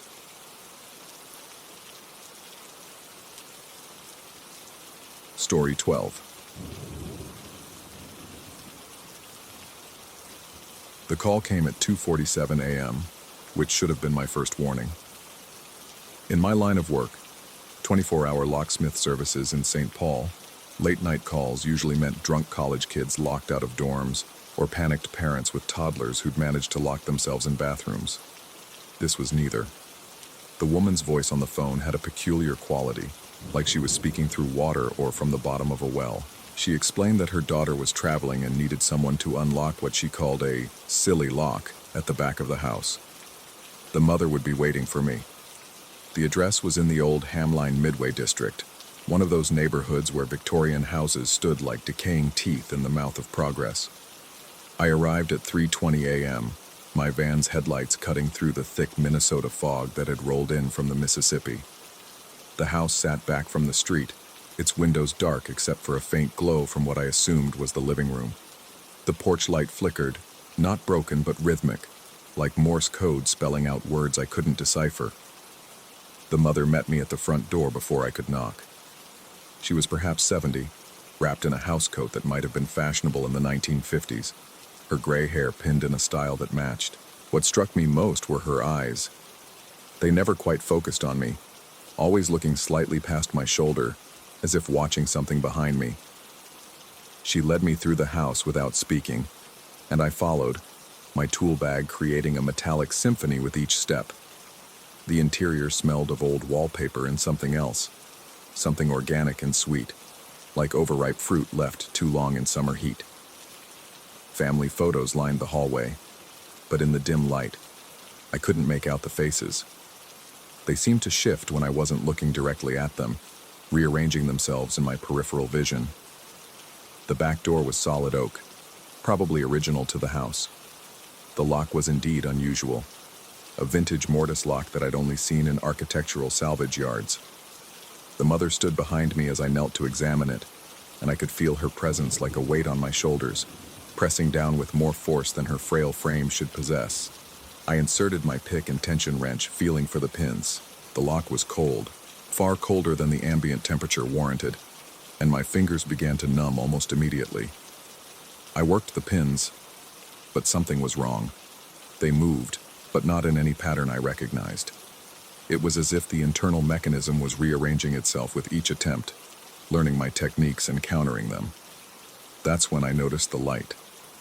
Through the crack under the door, I could see light from what the mother had mentioned was the living room, a light she thought her daughter might have left on. But it wasn't steady. It pulsed and dimmed, brightened and faded, like someone was playing with a dimmer switch. Slow at first, then faster, then slow again. The pattern made my stomach turn, though I couldn't say why. I tried my electric pick gun next. The moment it touched the lock, the tool died. Not just stopped working, but died completely, as if it had never held a charge. The battery compartment was ice cold, and when I opened it, frost had formed on the contacts. The mother remained silent behind me, but I could hear her breathing. Deep, rhythmic, almost mechanical. The light under the door began to strobe more intensely, and with it came a sound. Not quite music, not quite voices, but something in between. It reminded me of tuning a radio between stations, catching fragments of transmissions from somewhere far away. My hands shook as I tried manual picks again, and this time, I felt the lock actively fighting me. The pins pushed back against my tools with deliberate force. I suggested we postpone until morning, my voice cracking slightly. The mother tilted her head at an angle that seemed anatomically improbable, and simply nodded. She didn't insist, didn't argue, just smiled with lips that were too wide for her face. As she walked me back through the house, I noticed the family photos had changed. The faces were clearer now, but they were all the same face, repeated in different clothes, different poses, different decades. I fled. There's no other word for it. I got in my van and drove home, checking my mirrors obsessively, certain I'd see that house following me somehow. I didn't sleep. I couldn't. Every time I closed my eyes, I saw that pulsing light, felt that impossible cold. At 7 a.m., I turned on the local news while making coffee with shaking hands. The lead story made me drop my mug. Security footage from a house in Hamline Midway showed 3 figures in dark hoods calmly exiting through a back door, the same door I'd tried to open hours before. They moved with an unsettling synchronization, like puppets controlled by a single hand, each carrying identical white boxes. The reporter mentioned that neighbors had heard nothing, seen nothing unusual, except for one detail that made my blood freeze. The house had been empty for 3 years. The last owner had disappeared, leaving only a note that said she was going to join them. I recognized the door immediately. The same solid oak, the same peculiar lock. My phone rang. Unknown number. I knew before I answered that it would be her, the woman who'd originally called. Her voice still had that underwater quality, but now I heard something else beneath it, like multiple voices speaking in almost perfect unison. She wanted to pay for my services, she said. Could I send her an invoice? My hands moved without my conscious control, typing up the bill, adding my bank details. Before I sent it, she asked me to add a note to the invoice, a reminder for next time. Her exact words burned themselves into my memory. Next time, don't knock. They like silence. I added the note and sent the invoice. The payment came through immediately, 3 times my normal rate. For weeks after, I couldn't shake the feeling that I'd narrowly avoided something catastrophic. I stopped taking night calls. I had the locks on my own doors changed twice, then 3 times, but sometimes, late at night, I'd hear my doorknob turn slowly. Testing. I'd see shadows under my door that moved wrong, that had too many angles. And once, just once, I found frost on my bedroom lock in the middle of July. I've started researching the house. What I've found doesn't help me sleep. There are records going back to 1892 of people being called to that address for various services. Plumbing, electrical work, pest control. They all report the same thing. An impossible problem. A presence that shouldn't be there. And always, always, that pulsing light. Many of them disappeared within a year of their visit. The ones who didn't, they changed. Their families reported they became distant, that they would stand at windows for hours watching nothing, that they spoke of them without ever explaining who them were. Last night I saw the mother again. She was standing across the street from my apartment at 3 a.m., still in that 1950s housecoat, still smiling too wide. She wasn't alone. 3 hooded figures stood with her, perfectly still, each holding a white box. They stayed there until dawn, never moving, never wavering. When the sun finally rose, they were gone. But there was frost on my window in the shape of words. They remember you. The invoice was paid again this morning. Triple the amount, though I never sent another one. The transaction note said only, for future services. I'm writing this because I need someone to know in case I disappear like the others. Or worse, in case I don't disappear but become something else. Something that stands too still and smiles too wide and speaks of them in voices that aren't quite human. The lock on my apartment door turned by itself again last night. This time I didn't check it.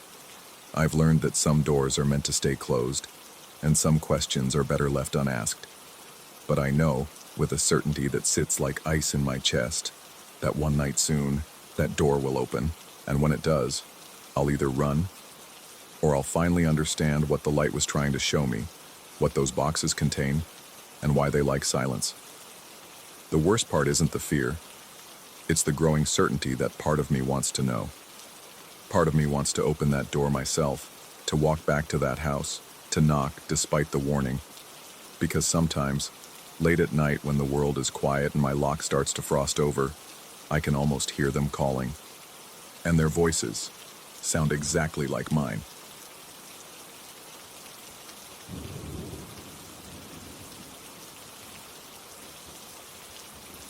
Story 13.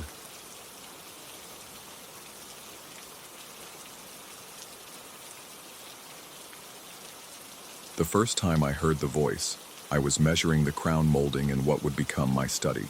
The house on Gray Street had been a steal, a Queen Anne Victorian from 1910, all gingerbread trim and broken promises, waiting in Richmond's Churchill neighborhood like a patient spider.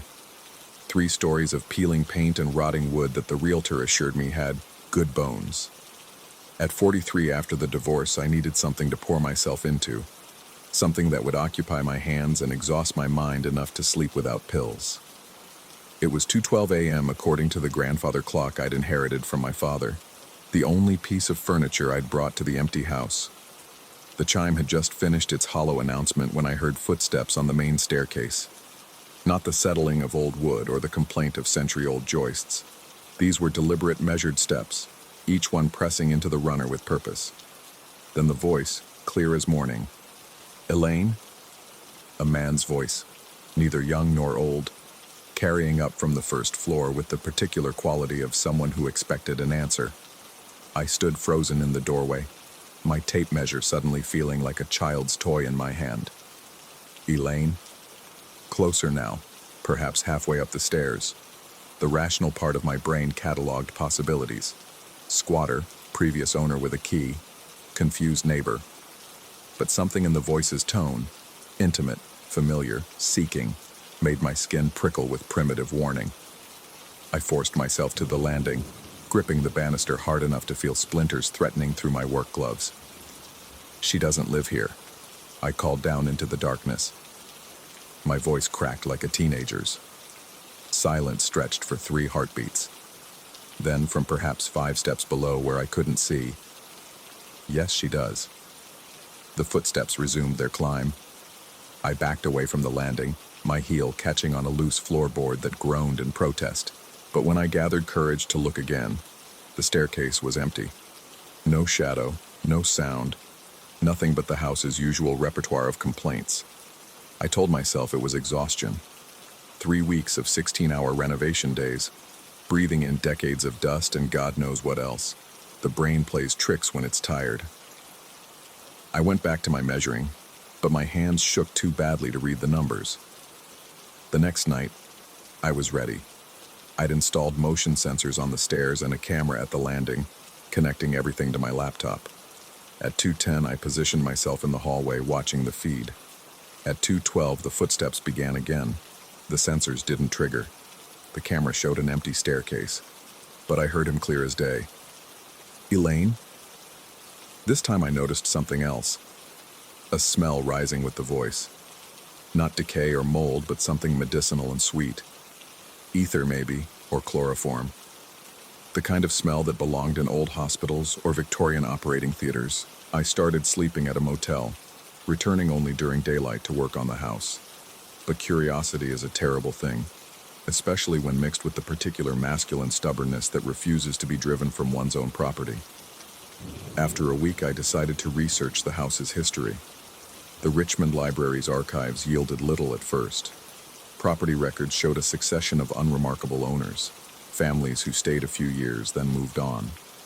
But in the newspaper morgue, hunting through boxes of yellowed clippings, I found something that made my hands go cold. An advertisement from 1913, "Rooms to let, Mrs. E. Lane's respectable boarding house for gentlemen, 1447 Gray Street, weekly rates, discretion assured. E. Lane, Elaine." I drove back to the house with the printout trembling on my passenger seat. The second-floor hallway had been my next project. 3 layers of wallpaper dating back decades, each one hiding the sins of the previous. I'd been steaming it off in sections, revealing the original plaster beneath. Now I attacked it with new purpose, pulling away sheets of roses and stripes and geometric patterns.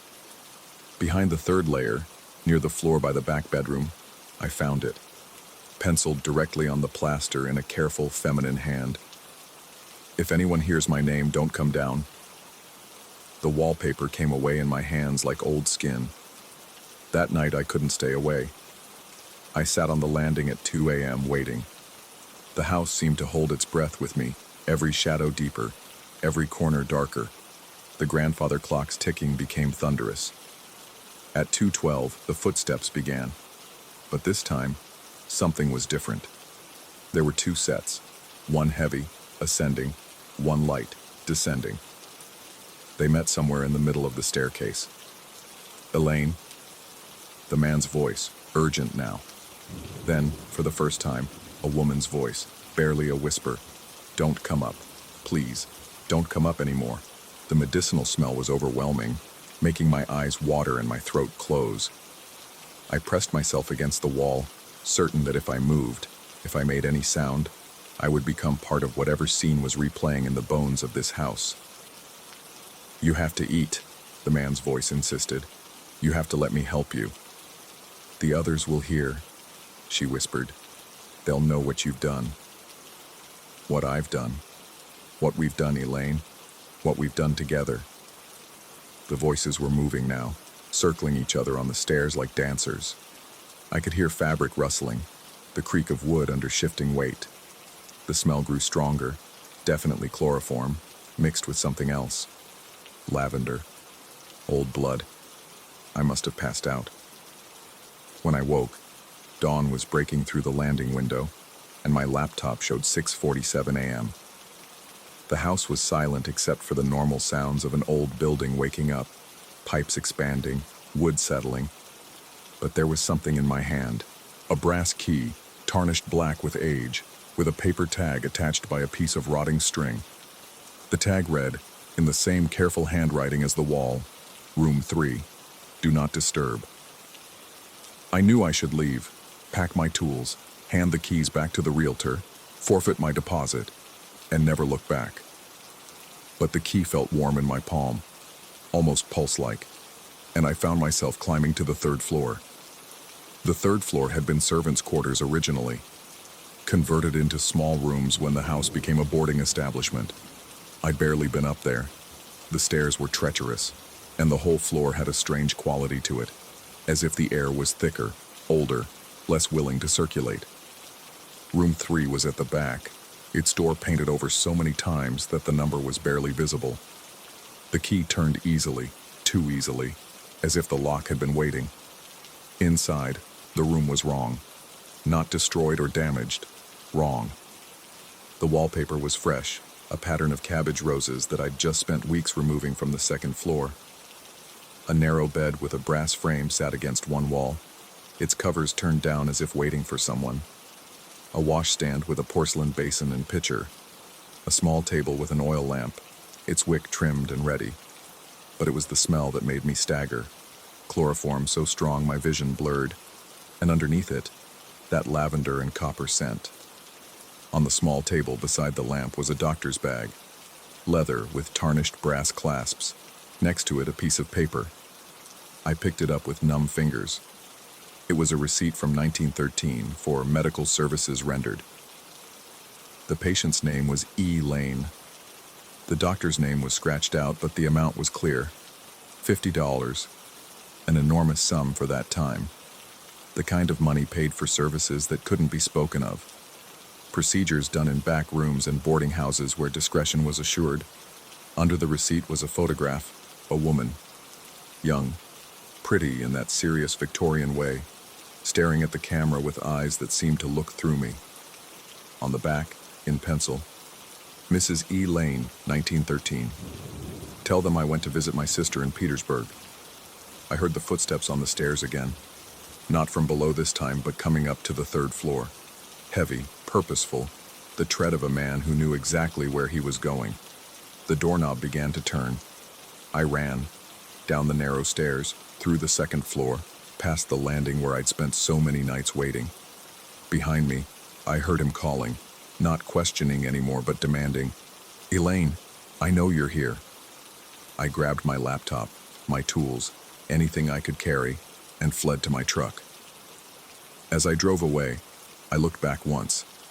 In the 3rd floor window, room 3's window, a figure stood watching. Not the man. Her. She raised one hand, whether in warning or farewell, I couldn't tell. I never went back. The realtor was confused but willing to tear up the contract for a fee. The house went back on the market. I heard it sold quickly to a young couple from DC looking for a project, but I kept the key. I don't know why.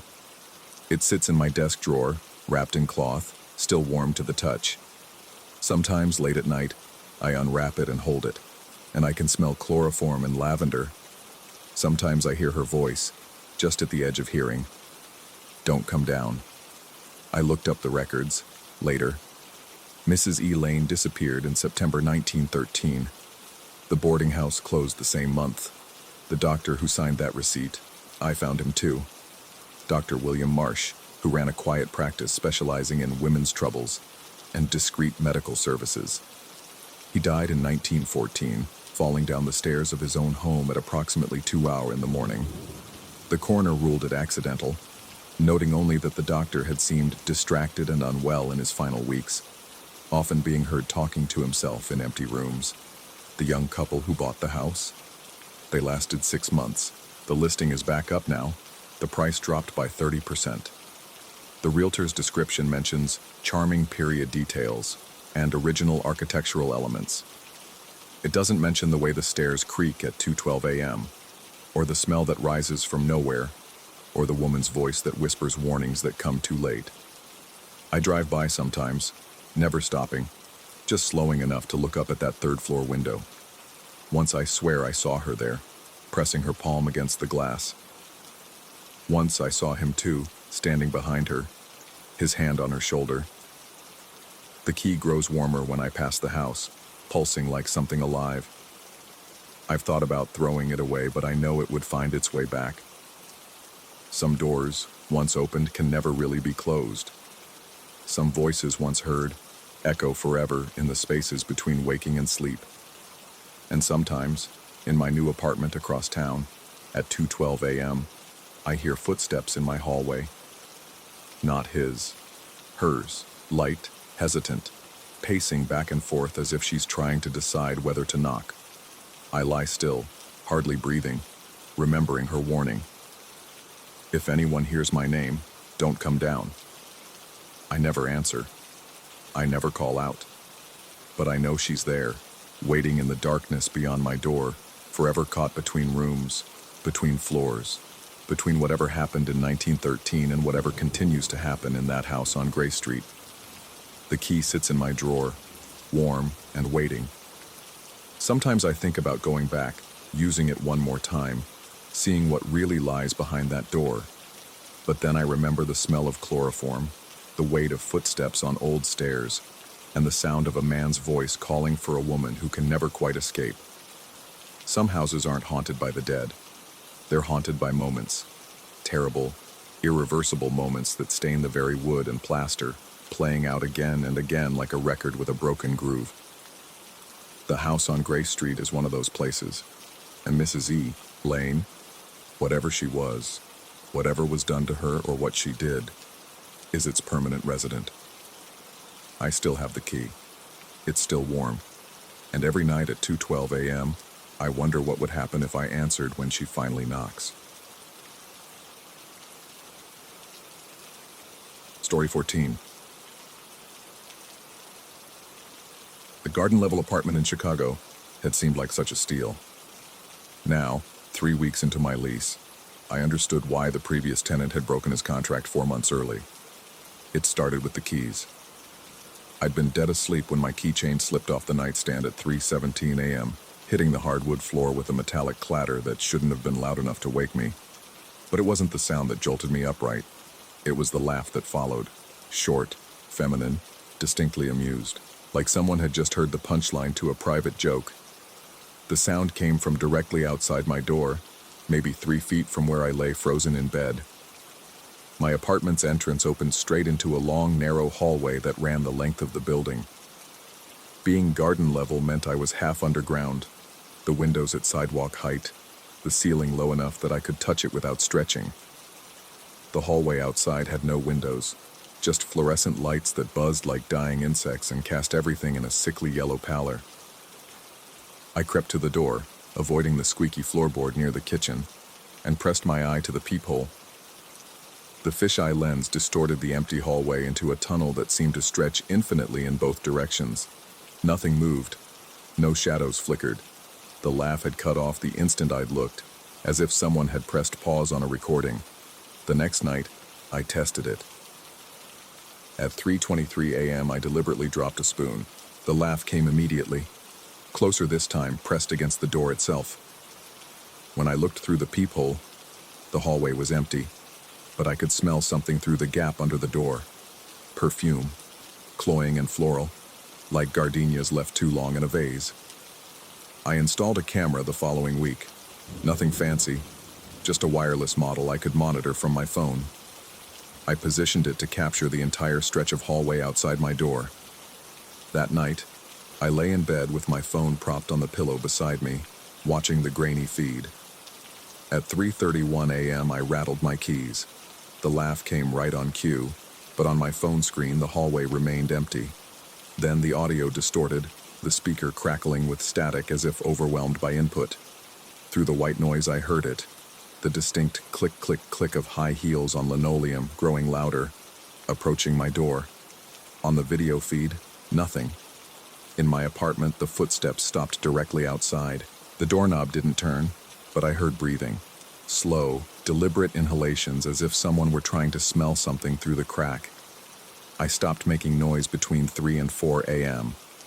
For a week, the apartment fell silent during that cursed hour. I'd lie rigid in bed, barely breathing, watching the camera feed. Sometimes I'd catch movement in my peripheral vision. a shadow sliding across the gap under the door, gone when I looked directly at it. The smell of gardenias grew stronger each night, seeping through the ventilation until I'd wake up gagging on the sweetness. Then I found the lipstick.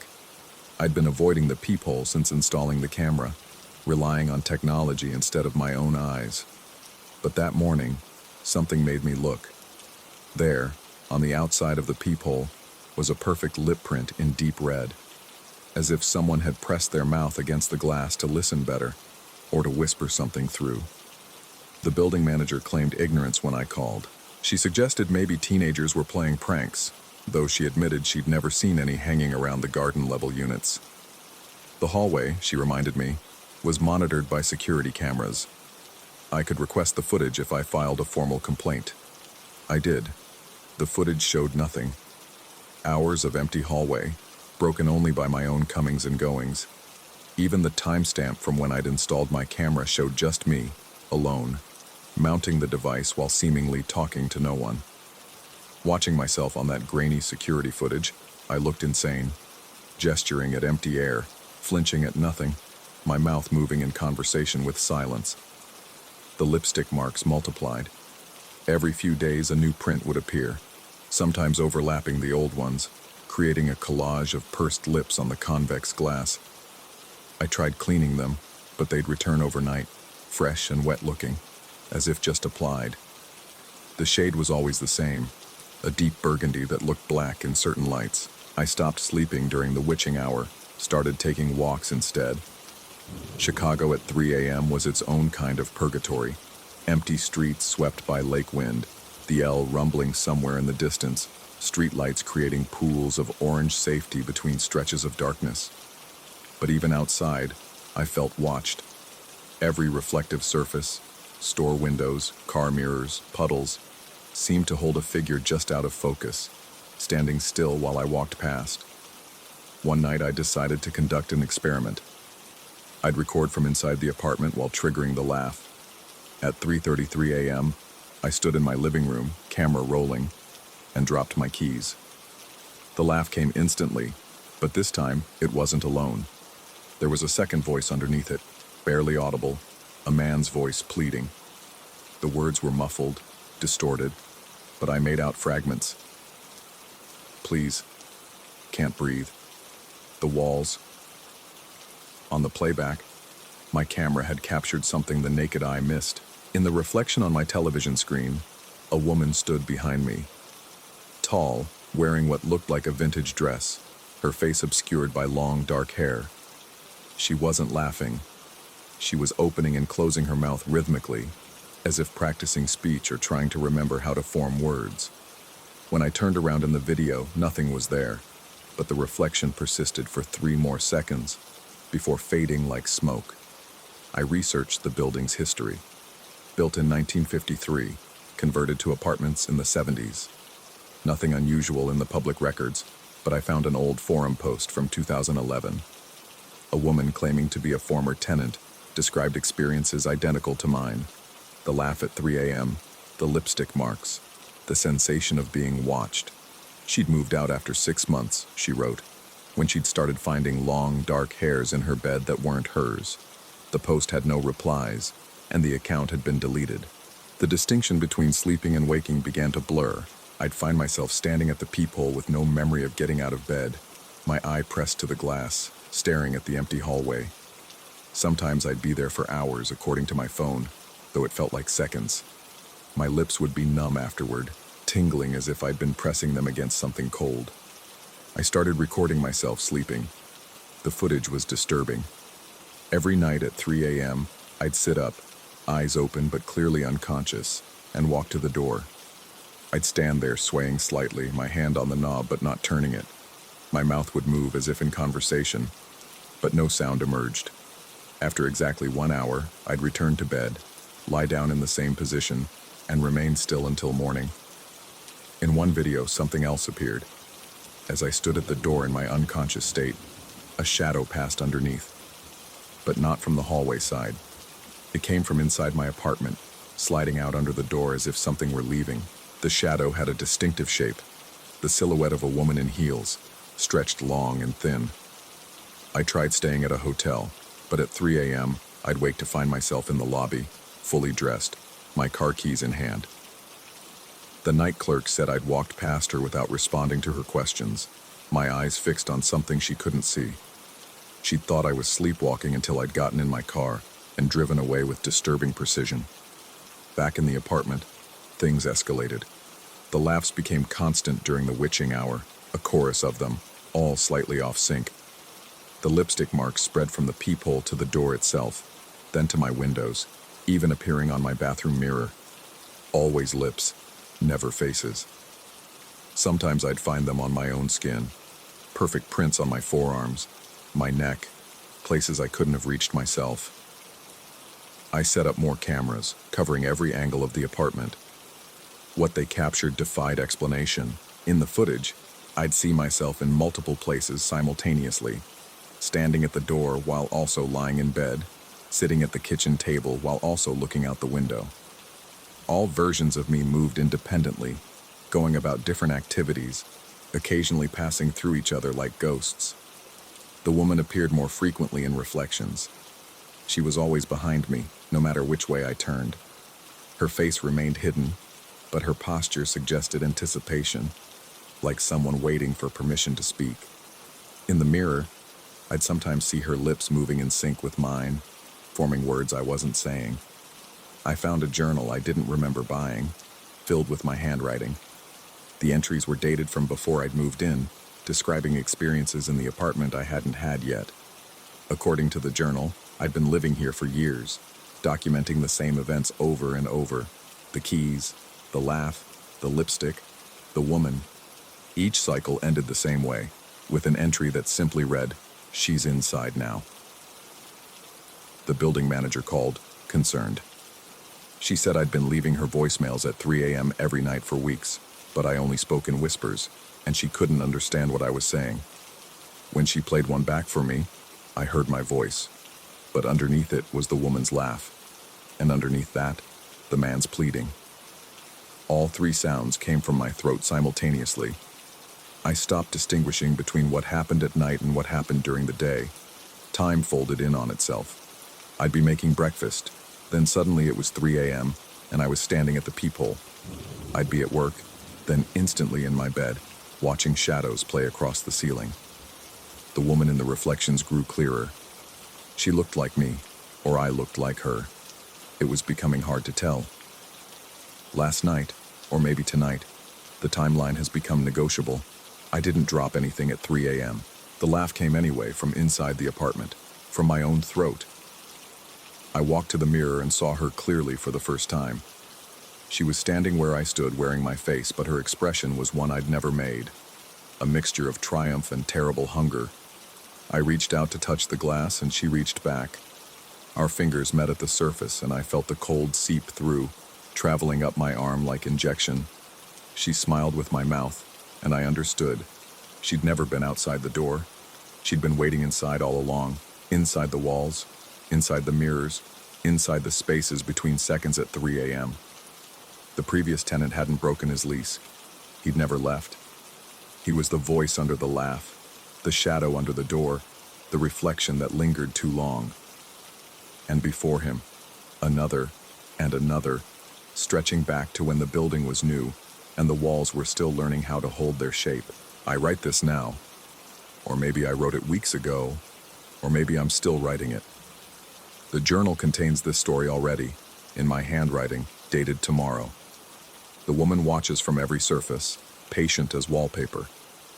At 3 a.m., we'll trade places again, or maybe we already have. The lipstick marks on the peephole aren't meant to listen better. They're kisses goodbye from everyone who's tried to leave. I hear keys dropping somewhere in the building, followed by a new laugh. Confused, frightened, male. Someone else has moved into a garden-level unit. The cycle continues, or maybe it never started, or maybe it's always been happening. Time doesn't work right here, in the spaces between walls, in the reflection behind reflections. I should warn him, but when I try to leave my apartment, I find myself at the peephole instead, my lips pressed against the glass, leaving marks in a shade of burgundy that looks black in certain lights. The woman stands behind me, Or I stand behind her. Or we're the same person separated by a thickness of silver and glass. The building settles around us with a sound like laughter, like pleading, like the click of heels on linoleum walking toward a door that's already open, has always been open, will never close. At 3 a.m. tomorrow, which might be yesterday, I'll drop my keys again. Or maybe someone else will. Someone who thinks they've just moved into a steal of an apartment, not knowing they've already been here for years, writing in journals they don't remember buying, leaving lipstick marks in shades they've never worn, laughing at jokes only the walls understand. The woman at 3 doesn't come from outside. She's always been waiting in the room where you already are.